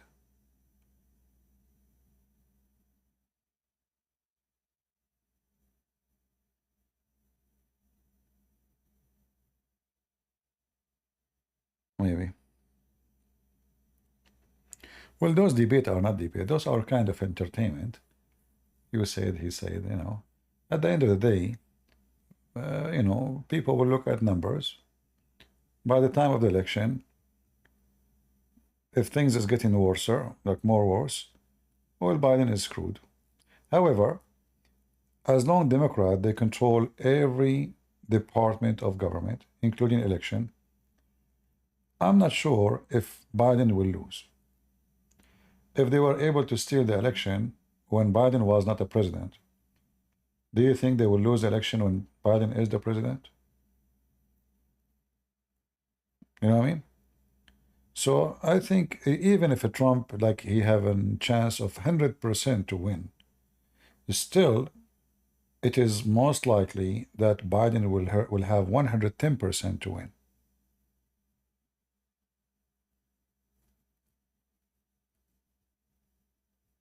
You know what I mean? Because I believe they will fabricate a lot of votes, the same they did in 2000, the last election. They can do it now, right? The only difference is that lately there's a lot of people, they are in the ground who they are not with this or that. They are feeling the heat of inflation, prices, food, electricity, you know, energy. Uh, those who they are work in the government too.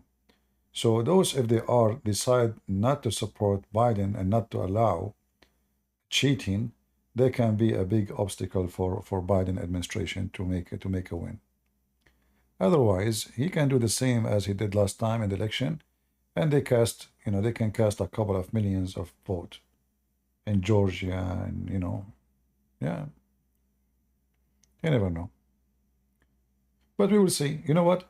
If Trump he won this election this time, then I think the accusation of Trump losing, I mean, the election was rigged, is not true. Because if he can rig it then, well, he can rig it now.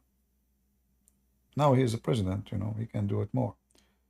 So if a Trump he won, that means the election really is not being touched, and it was a true election. Which means the election, the last election was right, nothing wrong with it. And then that make it Biden, he won the election. But we will find out, you know, in a few months from now.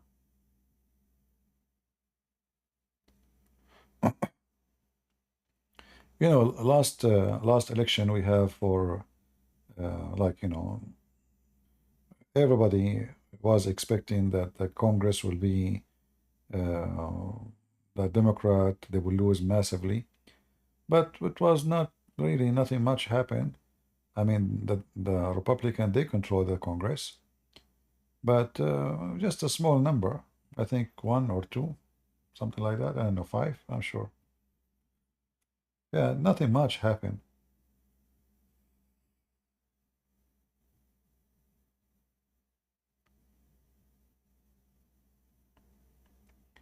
Why Islam in Lebanon? Well, when Islam start to take over in Lebanon, when the Mamalik, you heard of the Mamalik, the Albanian slaves, those are brought from Albania,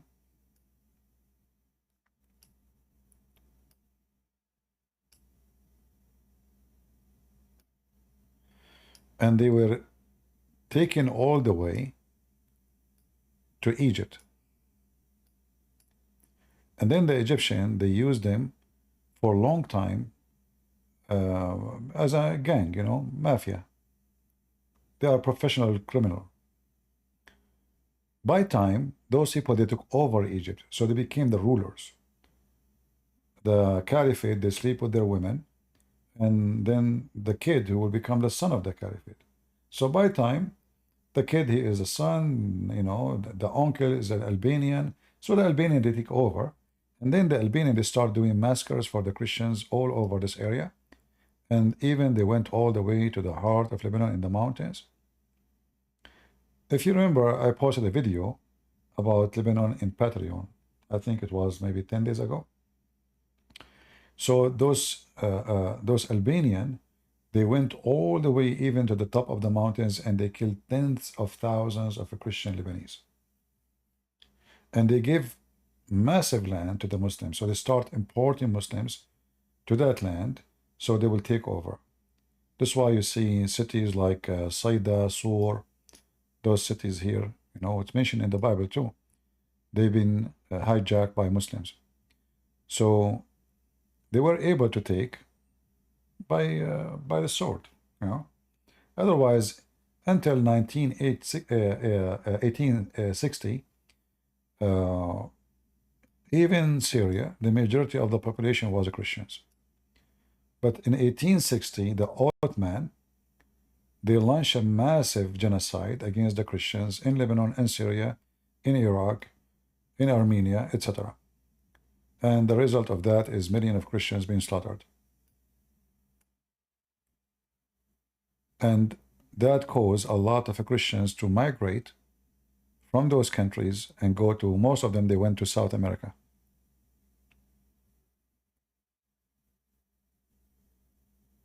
All right. That's why you find in South America, like now, Lebanon is about 5 million, population in Lebanon. But I think there's maybe 25, 26 Christian Lebanese abroad. So there's like, 6 times more than the home population of Christians abroad.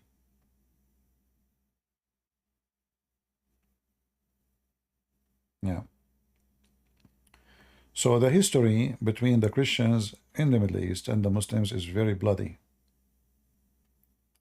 And until now, they are working hard to take over Lebanon. And this is why now Hezbollah, by the help of some filthy, trashy, so-called Christians in Lebanon, who betray their people just to get a job, like the previous president of Egypt, of Lebanon. His name is On. This guy is a piece of garbage.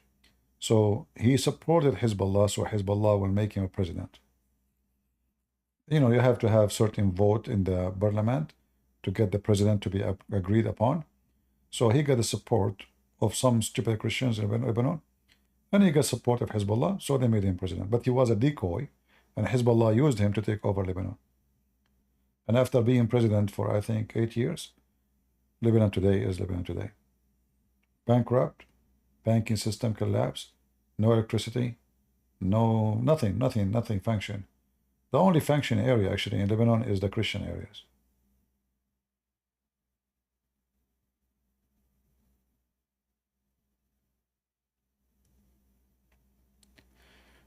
All right.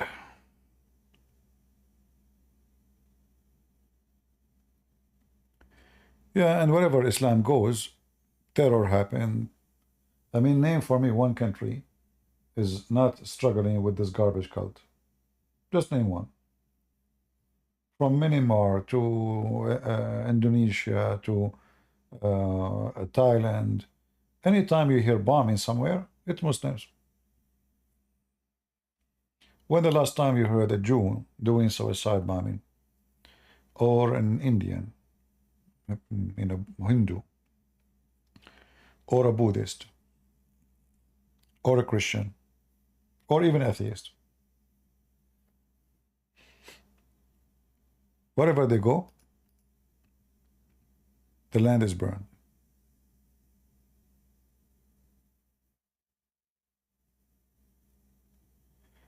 Why Palestinians are not wanted anywhere? Those are not Palestinian. Those are not Palestinian. They have nothing to do with Palestinians.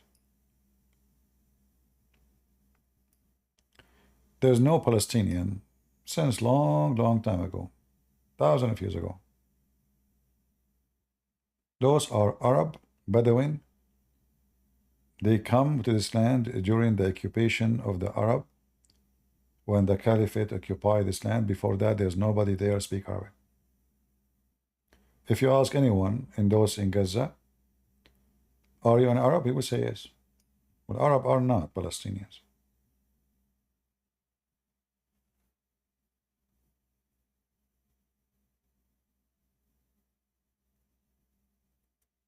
Well, I don't know what the Buddhist monk he said. I have no idea what he said, but I don't know. I cannot speak of something I'm not sure of. I do not need a Buddhist monk to tell me, but I hope they are giving a good idea about what Islam is.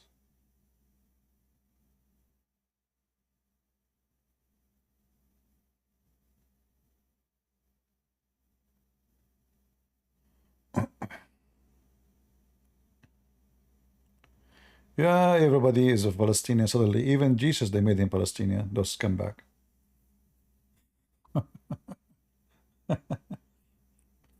They are like the same as Muhammad. They hijack everybody. So Musa became a Muslim. Isa is a Muslim. Abraham is a Muslim. Even Adam was a Muslim, man. Even cats is a Muslim. You know, according to the Quran, even pigs are Muslims. The word Palestinians mean the migrant, the foreign migrant, or occupation. So those are not local anyway. If you call yourself Palestinian, that means you are not from this land. It's like today you say alien, like those who come to USA, they don't have papers, so they kill them like an illegal migrant, So this is what Palestinian mean. It's Palestino. So it's not a name for local. The name alone, even if they are Palestinian, the name alone proves that they are not from the land. But anyway, they are not. When the Assyrian, they come to the land and they enslave every single person in the land, they took with them not only the Jews, they took all the Palestinians who they are located in Gaza. You remember the story in the Old Testament about Samson, right? When Samson destroyed the temple of those pagan, he destroyed it on them and on himself. They were Palestinian. But at that time, there's no Palestinian now. So when they took all the slaves, and then we know the story, how a Jewish woman, she was able to free her people from the slavery. So the king, or the Assyrian, they freed the Jews, they allowed them to go back, but they did not free the Palestinians. So the Palestinians they were in the land, they stay in Iraq and they never come back.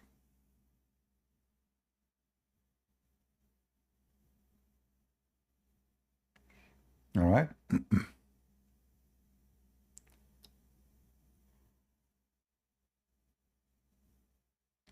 If Trump loses the election, what do you think will happen to America?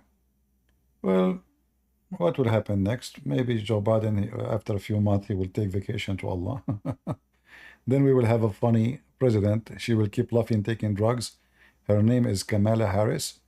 and then we might have a war with the with the China and Russia. Russia. And what you can do, a land of stupidity. I hope that will not happen, but everything is possible because Biden might not live a year after if he became a president again, and then the president will become Kamala Harris, the one who laughs all the time, the laughing machine.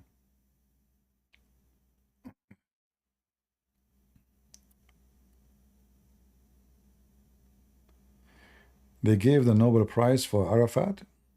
Yeah, because they are pervert. But don't blame the one who gave Arafat the Nobel Prize. Blame the Jews themselves, the stupid leaders of Israel. If you did not shake hands with them, there's nothing called president of Palestine now. You see, nobody want to say the correct thing. If the stupid Israeli did not shake hands with the terrorist Yasser Arafat, there's nothing called state of Palestine, and nobody's speaking about it. Nobody called a president of Palestine, and they don't have a flag. So it was the stupid behavior and thinking of the Israeli. It's you who gave them the title. It's you who made the terrorists legitimate by your stupid submission to Bill Clinton.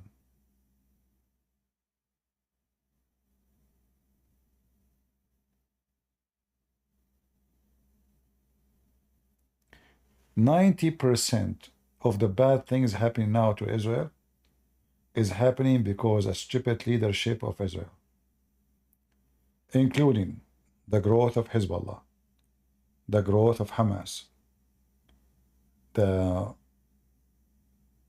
giving so-called Palestine legitimate name, a state name, a flag name, and even a member, watching member in the United Nations. All of this done by the Israeli, not by your enemy. It is your stupid leaders who did it.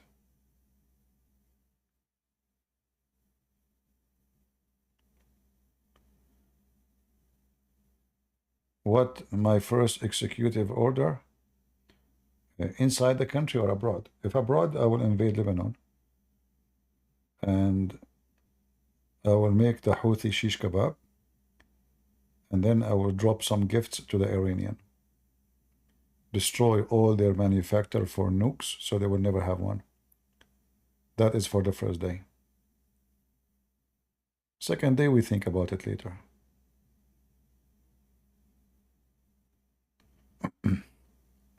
So anyway, the Israeli, they made a lot of a stupid mistake. And all the garbage happening right now is because of their stupidity. Like, the Israeli, they establish an army of Lebanese in their border. It's called the South of Lebanon Army. So let me see if I can switch the map here. All right. So if you look at the map here in Lebanon,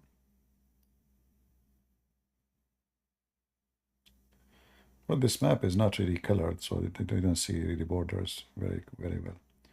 But anyway, I cannot. My mouse is showing, right? You can see my mouse. Yeah. So anyway, so they established an army in this area, in the south of Lebanon, and this army was Lebanese, who they are sponsored and supported by the Israeli. Okay, sound good. So this army was able to stop Hezbollah from getting closer to the borders of Israel.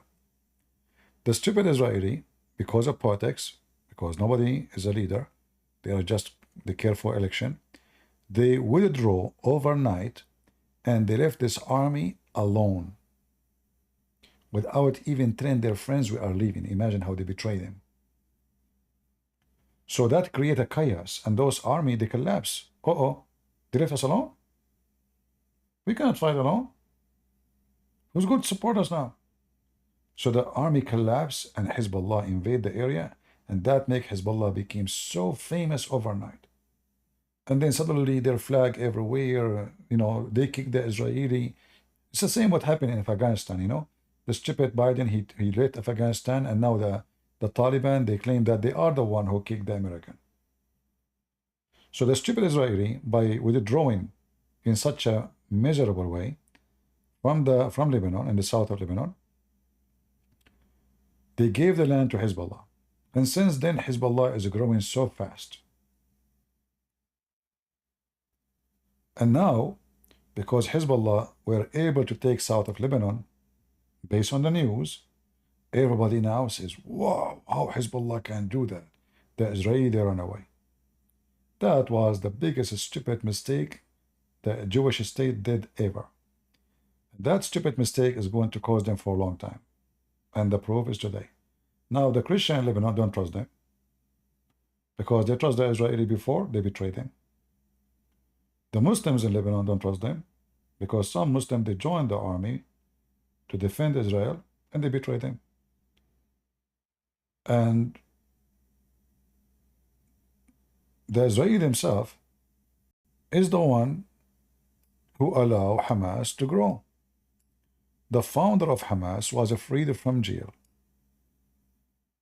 for one purpose, to establish Hamas, to make it grow. And this was done by the Israeli. The purpose was, we will let this guy grow, and then those Palestinians, they will be divided. And this is exactly what happened. Hamas, they took over Gaza, and they killed all those who support Hamas. Arafat. But now you get rid of Arafat, which was not, let us say, sponsored by ideology of religion, with someone is way more worse. So they got rid of Arafat group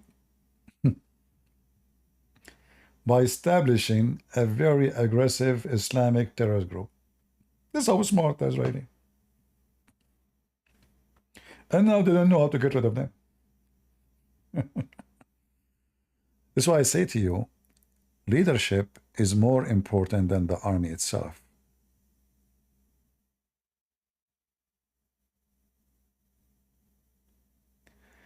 They were not friends. Well, like, are you in love with them too? But no, I can say they are friends because they fight with you and they give their life. It's a war. So whatever you want to call them, they defend your borders. You use them. How you betray them? You betray them. And now nobody will trust Israel. Like now, if you ask the Lebanese Christians, would you like to join Israel in case they attack Hezbollah? They will not do that because they don't trust you. You will betray them second day. Why they want to go in a war for you?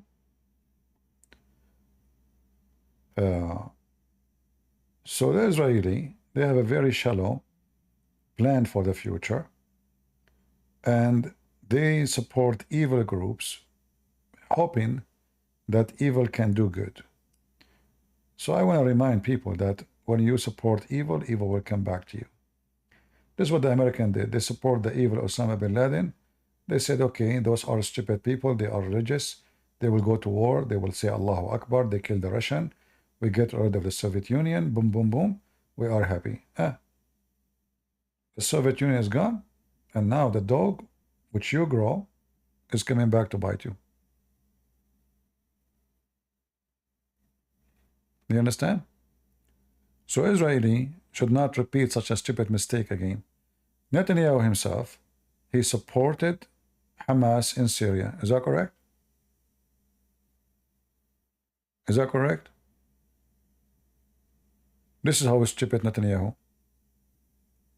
How you want to fight Hamas indoor and you support Hamas outdoor? How they are terrorists and you support them in Syria? They are fighting against Hezbollah. No, they are not. There we go. Now, Hezbollah is using the same group, Muslim Brotherhood, inside Lebanon.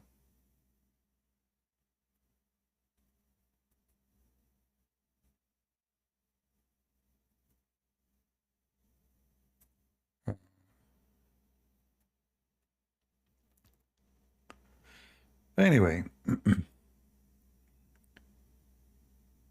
remember always, if you cook poison, in your kitchen dishes. Maybe you think you can give the food to your enemy, but some poison will stick in your dishes too. So planning for evil never succeed. Never. And Israel need to remember that. Never do the same stupid mistake that the American they did, but we are doing the same.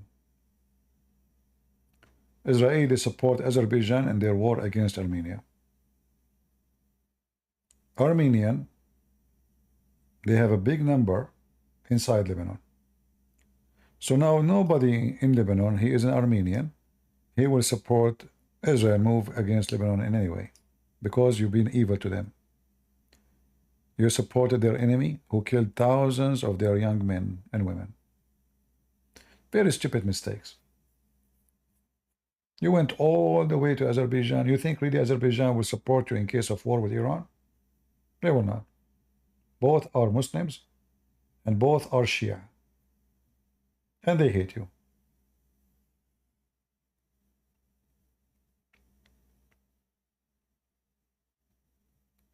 Armenian, they support Palestinian as a response to what happened to them. The Israeli, they gave a lot of weapons to Azerbaijan. I know that this is a stupid decision from the Armenian, but do you blame them? The Israeli, they give a lot of weapons to the Azerbaijani to kill Armenian. So this is the lowest they can do to, return back to Israel. So Armenia now, they agree to acknowledge the Palestinian state, but this is, useless anyway. But you see that what I'm saying, the Israeli are being stupid. Instead of generating more friends, they are generating more enemies. Very bad leadership. It was very important to be close to the Armenian, not to the Azerbaijani, because in Lebanon there is big number of Armenian. And now, in case of war in Lebanon, you need everybody in Lebanon to support you, to stand with you against Hezbollah. And I assure you, Armenia will support Israel in this war. Because what the Israeli did in Azerbaijan.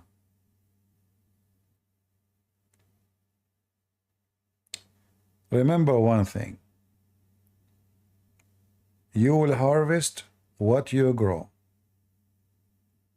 And all the evil we see happening now to Israel, it was the seed of the stupid Netanyahu and the previous leadership before him.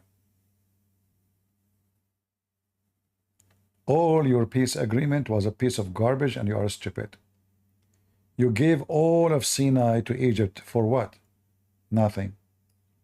Egypt supplying Hamas with all the weapons they want.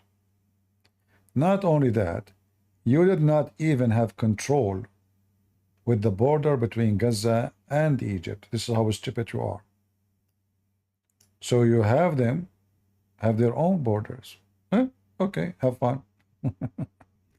So we signed peace agreement with Egypt, but until now the Egyptian from time to time they threat you. So there's no peace. Anytime the war can break. The only reason the Egyptians are not attacking you because they are poor, they have no money. You sign peace agreement with Jordan. Well, every single citizen of Jordan spit on you and would love to kill you all. So your agreement is just a piece of garbage. It's just a matter of time. This king will go, they will have a new king, and they will rip it off, and they will say war. You sign peace agreement with Emirat. What Emirat have to do with you? What that would do? I will tell you what they would do. They will penetrate your system. Your girls are going to Emirat, and they are getting married from Muslims, and slowly, slowly, the Muslim will invade, because now Emirati, they do not need visa. Bahrain, they do not need visa to Israel, and your girls are very easy because they are not really, they don't care, they're just trying to have fun. So they marry them, they sleep with them, they have babies from them, they convert them, and now they will become inside Israel. So what you did with those agreements, what was the benefit? Nothing. What was the point? Who is from the neighbors of Israel love Israel? Nobody. So the Israelis are fooling themselves. Speaking of peace agreement, it's just a piece of paper and you are being a fool.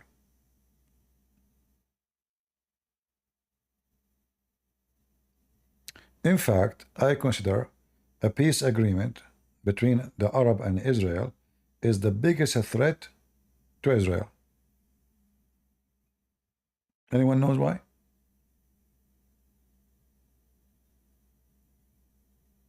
Who knows why? This is the biggest threat ever to Israel. Not only the threat, it is the biggest disaster to Israel.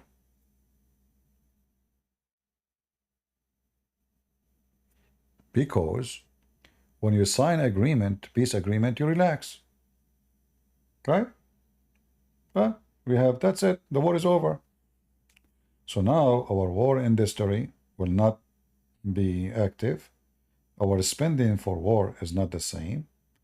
Our worry about war is not the same. We do not need to have a big army or training. We do not need to force our young men and women to be trained or serve for 2 or 3 years. We relax, we go to sleep. And that is the moment where your enemy will jump on you. And this is exactly what happened in October 7th. The Israelis were asleep.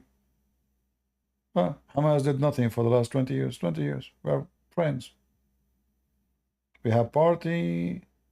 Saturday, we go to sleep. We turn the phone off. I mean, have you ever heard of somebody have Hamas in their neighbor 500 meters away and they turn their phones off? The soldiers who they are in the border, they turn their phone. Oh, it's Saturday. We are religious. That is the most stupid religious ever I heard.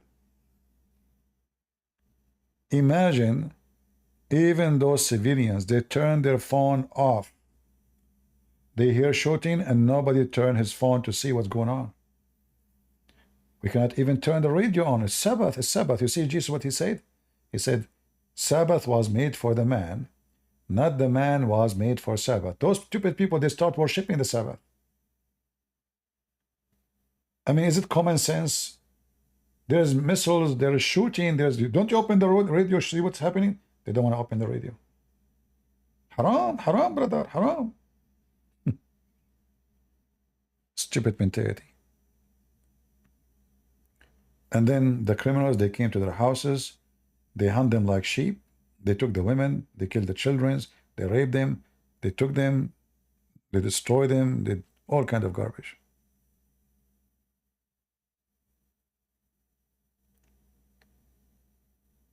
Hey, my friend, those are the one who is fighting with Israel right now. Those are the hypocrite Arab who they have no friends. Those are the last one to trust. The Druze in Lebanon, they keep cursing you. How come the Druze in Israel, they are in love with you? The Druze have no religion. The Druze, they are the Druze. They will switch side in a second. The second they see Israel is weak, they will switch side. By the way, the most hypocrite people ever. What, by the way, what the rules? You are just fooling yourself. In fact, I believe that 90% of the stolen weapon in Israel from their warehouses is stolen by those people and sold to Hamas.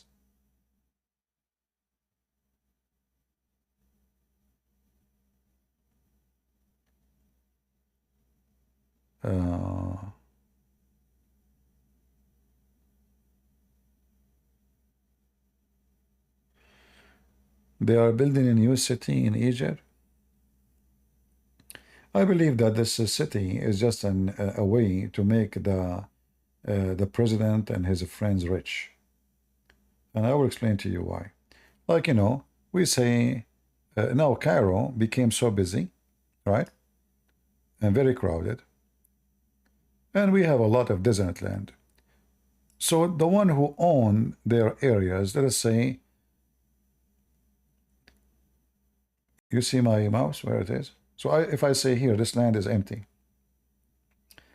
and I decide to build a city there, and then I tell my friends, my family, go buy lands there, tens of kilometers, you know, for a very cheap price from the government, from me, buy it, you know, and then we build a city supposedly in the leftover land, which is the government land, still owned land, based on the map, before even they announced the map. So the whole idea of building new cities is to make the gangs of the president, his friends, military generals, rich and richer. So we spend a lot of money to build a new city, and but who needs the city? Nobody. But that's it. We will make a lot of money. So the one who bought 1 meter for 1 cent, the meter will be a $1,000. That's the whole idea. Otherwise, the whole city is a joke.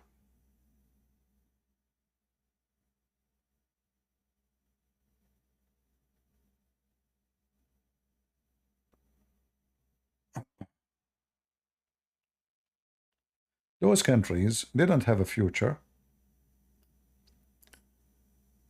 and all their politics is based on fear. Like, I don't know how many of you remember that in the Egyptian media, every day they talk about Ethiopia, Ethiopia, they will stop the water on us, we are going to die. It was the propaganda of the Egyptian government. They want to keep the crowd busy. So they don't think about the president was doing. So now our fear is the water. Suddenly, no, how come nobody is talking about the water now? Because now the president and his gang, they took over the country. Everything is stable for them. So we do not need to get them busy. If we feel that the economy is going bad, people, they are getting so angry, we will raise an issue like this, so they will be busy with it. We will go on war with Ethiopia. They will cut the water from us. They are trying. They are sponsored by Israel, or Gaza, or anything. It's just to keep the crowd busy. Do you know what the the the target practice is? I will tell you a little story so you might understand. Once I went to a friend. He bought a new house, but his house, like the front yard of his house, the company they built, they did not finish everything, so he have a lot of small rocks, hundreds. He said, I don't know what to do with this. I said, it's very easy to get rid of it. He said, how? I said, do you have empty garbage can? He said, yes. I said, bring it, but be sure it's something will be demolished. I said, don't tell me you are going to work the whole 2 days to clean the yard. I said, no, I will not do it. Just wait. So he brought it. I put it in the other side of the street, which is empty land. It's a new area. They are building houses. There's a bunch of kids. I said, hey, kids, who can hit that can there with his rock? And I took the first rock and I throw it at the garbage can in the other side of the road. All the kids in the area, they came and they started throwing rocks from his yard, targeting the garbage can in the other side of the road.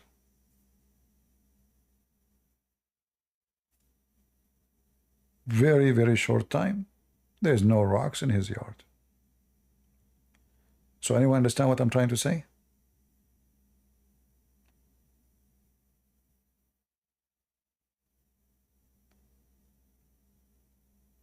Maybe nobody. Are you guys sleepy? Oh, it's getting late. Okay. So the whole idea is, the targeted practice is, I cleaned my yard by making other kids have fun, getting them busy, but they never know that I, in fact, making them do the work I want to do. And this is what the government they do. So now Israel will be a targeted practice of hatred, problems. So the local, they will throw all their problems at the neighbor. So the Israeli is a kind of, let us say, a window of a breathe for those Arab neighbors. Any problem they have indoor, they blame the Jews for it. So if we have a problem, how we can make the crowd be busy, not to focus in our problem. Gaza, speeches in the parliament, speeches in TV, everybody is angry, so everybody forgot what's happening in their own land. Everybody is now upset from the Jews. So Israel is very important as a target practice, metaphorically, for the Arab neighbors. They blame the Jews for everything. Why in Jordan we don't have water? Israel. Israel, Israel. Why we don't have jobs? Israel. Why in Syria things is messed up? Israel. Why in Lebanon we messed up? Israel. Even Turkey, they claim that everything wrong in Turkey is because of Israel. So the target practice is used by those evil government to move the stress of their nation, and instead of being against their own government, will be against the neighbor Jewish country, which everybody hates from them. So are you getting what I'm saying? That's why Israel is very important for those. Iran, if there is no Israel, Iran will do what? What they will say? Death to who? How they can explain, how they can recruit, how they can spread Shiaism. The whole idea of Islam is militant, is war. So Israel is a very important target practice for hatred.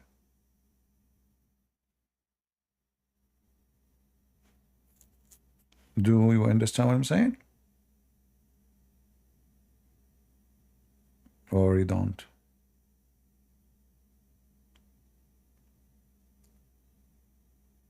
You know, Muhammad, when he said, if there is no Jews, no food will decay. This is a very, very like fixed idea in the head of those Middle Eastern. So now anything happened, they blame the Jews for it. Anything. See it?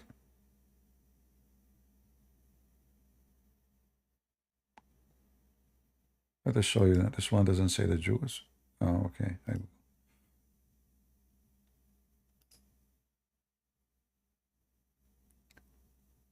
Muhammad said, had it not been for the children of Israel, mean Bani Israel, meat would not have gone bad.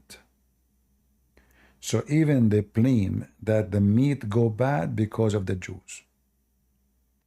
So do you understand now the mentality? This is a tactic used by Muhammad since his time. So he deport all the garbage he have in his society to blame for it a minority, a small, weak, tiny minority. He did not say the Christians. Anyone knows why? Because the Christians are big in number. He want to blame the weakest, the women and the Jews. He needs somebody to blame, but he avoid to blame the big one. And this is why now you see that all of them, they are focusing in Israel. Why? Because they cannot say we want to kill the Christians. The Christians are massive in number. That will unite the Christians. If the Muslim want to go really make a war, Christians versus Muslims, for sure the Muslim will be defeated easy. But Israel is a small country. The Jews are a very tiny number in the world. So they are easy target, easy for the purpose. And they will not unite the whole world against them if they say the same as if they say we need to kill the Christians.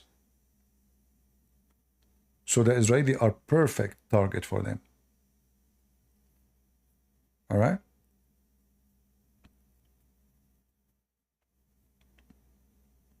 I don't know if you understand what I'm trying to say.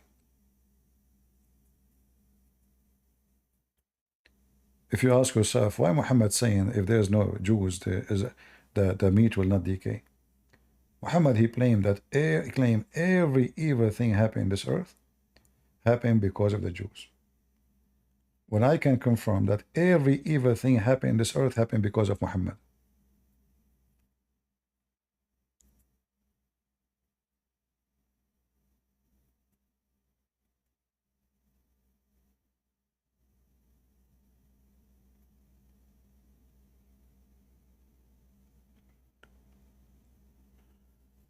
Anyway, uh,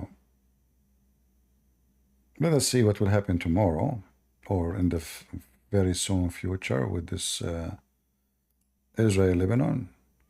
Let me see if there's any new news.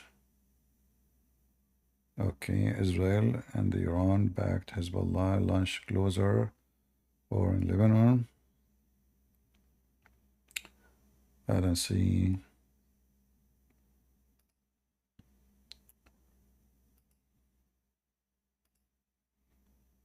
Last hour. All right, Israel Gaza Live troops conduct exercise amid. Yeah, I don't see anything massive yet, but I hope soon the Israeli, they will take action and they will go inside Lebanon, for I believe this is the only way to bring security to their land. Otherwise, those people, they are coward, and if they fear, they are like dogs, when they smell the smell of fear in your skin, they will go more aggressive. All beasts,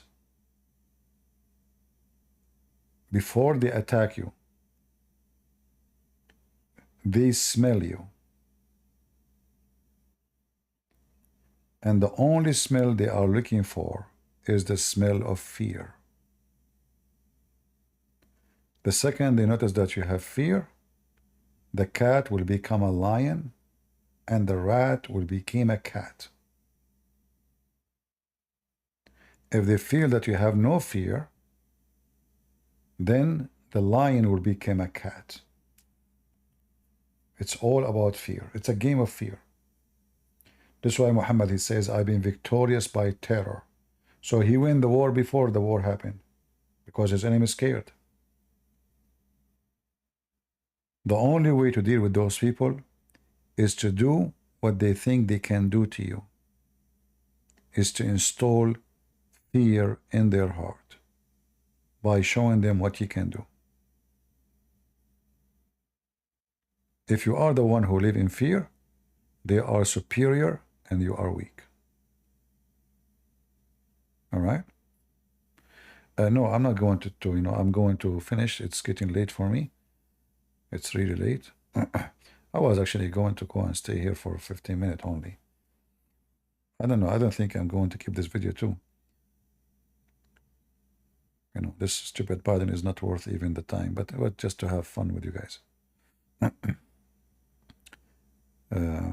Always in all your life, never let your enemy see that you have a fear on you, because the second you have fear, you lost.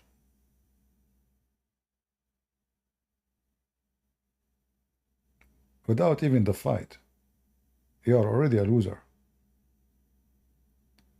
Especially if the fear is not a wise fear. Like, there's a fear of like being smart, taking, tuition, what to do, how to protect yourself. This is a smart fear. This is not the fear we're talking about.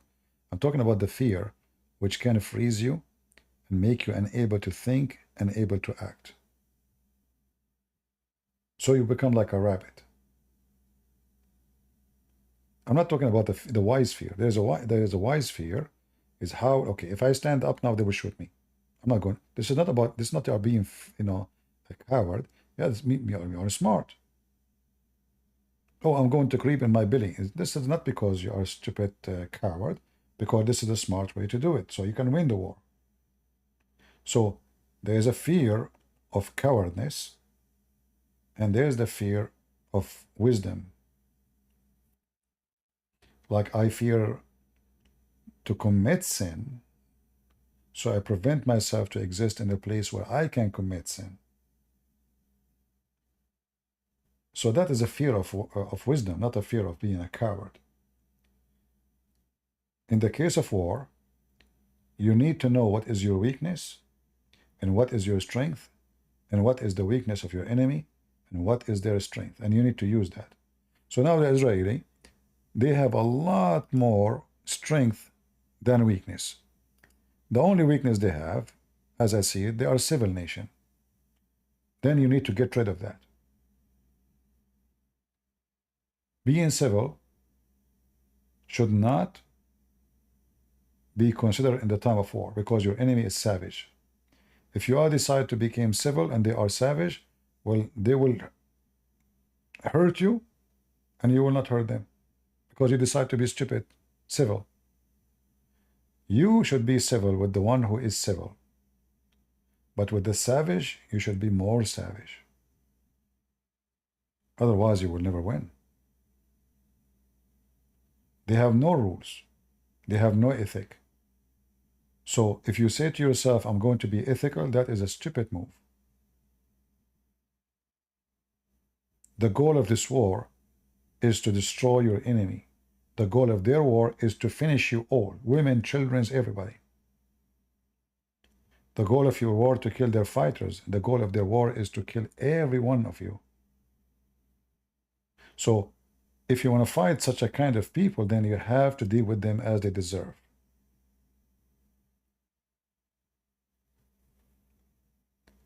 Otherwise, you are giving them upper hand over you.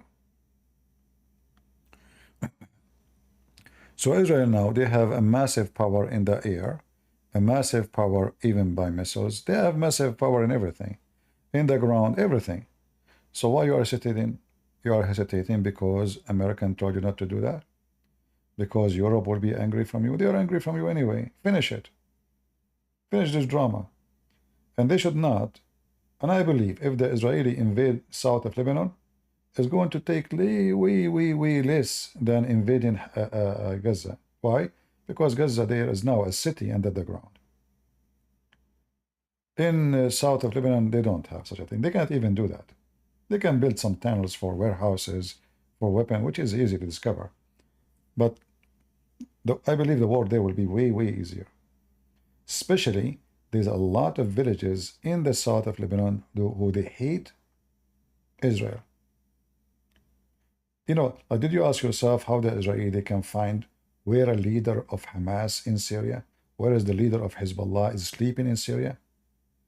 They must have a lot of people in the ground supporting them. And that because Hezbollah is a Shia party, and the Sunni, they hate them. So I assure you that all the information they receive about those terrorists is sent by Muslim Sunni. Or maybe some Christians, but I assume 99.9 is Muslim Sunni. In Syria, in Libya. Otherwise, how the Israeli they knew? I mean, they knew the guy where he is smoking his cigarette. So they have a massive access to information. So that is telling you they have in the ground ability to reach into, like their spine ability is extremely scary. Like in order to chase somebody's phone, you need to know the number. Those people, they change their number every day. They don't have a phone number really. So how you can chase them? Obviously there's somebody, they have a lot of spy in the ground. And I assure you that most of them, they are Muslim Sunni who hate the Shia, and they are supplying the Israeli with locations, with informations, with names, with warehouses, with everything they need. And that additional strength for Israel, that in the ground, there's a lot of Muslims, they hate the Shia, specifically Hezbollah. So they have a lot, and you know, as usual, when you are strong, nobody go against you. The second you collapse, suddenly a lot of people will fight. So I bet you, if Israel attacked Lebanon, and Israel was able to take a big number of Hezbollah, all those Muslim Sunni, like in Saida or in those territory in the south, they will revolt against Hezbollah and they will bear arm. And the same will happen in the north. And I will not be surprised even if things start moving inside Syria and the Muslim Sunni, you know, start moving. Because when they see Hezbollah is weakening, that's the moment they are waiting for. All right. All right, guys. I think we have enough for today. Should I delete this video? It's just about politics. There's nothing really important. And I think all of you by now understand how I think. You know, give me Israel army for 7 days and I will change the whole Middle East. Just 7 days. 7 days. I will give them back the leadership in the day number 8. Trust me, I will change the Middle East. 7 days maximum. The stupid Netanyahu, we have the whole year, he could not finish Gaza. Just give me 7 days. I will teach all of them how to behave. Yeah. As I said, when you show them that you are a person who have no fear, they will bow down. They are cowards. When they see that you are a civil person who go by, you know, the political correctness madness, then they will jump all over you like monkeys. All right? How? The same as Middle Eastern, they deal with Middle Eastern. How? How Saddam Hussein, he ruled for 40 years. How al-Qaddafi, he ruled for 35 years. How the president of Egypt, he ruled for 40 years. How the Assad ruled for 35 years. How? Those people, they understand one language.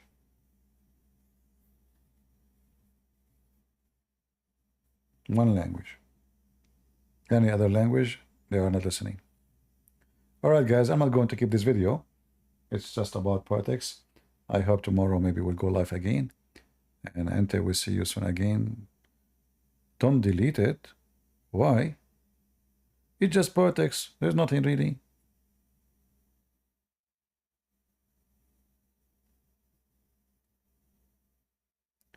Yeah, why not? I mean, what prime minister? You see, if you look at those who they are in the government and you give them jobs, none of them is a qualified really. They don't have a skills in war. They don't have a skills in politics. They don't have a skills in law. They don't have a skills of anything. They are not thinker. They are not smarter. They are not fast. They are just a bunch of dumb people who do politics to win a job. A country at the stage of risk, they need someone special. You have to be special in everything. You have to be warrior in the case of war. You have to be smart so he can make more friends and less enemies, because you are at war. So you need to look for friends. You need to establish more friendship. Israel failed in that field. They fail with their neighbors. They fail with their enemies. They fail with everybody. They allow their enemy to grow. The Israeli, the way I see them as a government, is like somebody, he have a bunch of rats in a hole next to his house. So he don't throw the garbage in the garbage dumpster. He say it's easy if we give it to the rats. And the rats get bigger and bigger, and they have more babies. And now they want to eat your house. And the rats, they were digging under your you know, structure of your building. And then suddenly you wake up and you find that there's a cracks in your wall and your house is collapsing. This is what the Israeli did because they have a wrong leadership. All right? So if you understand what I'm saying, then you get my point. If not, I don't think if I explain more will work.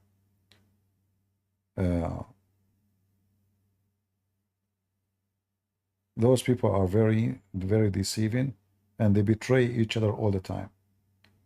Did you ask yourself why in the Middle East the population is still small in number?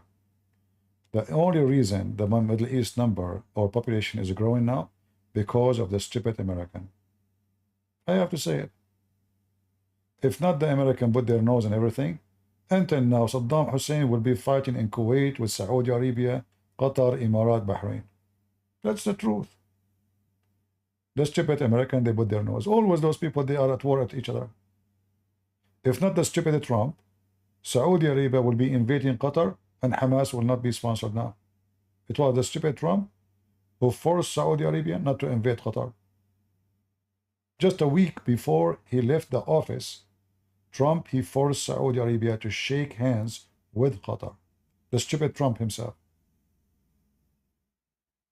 That's truth.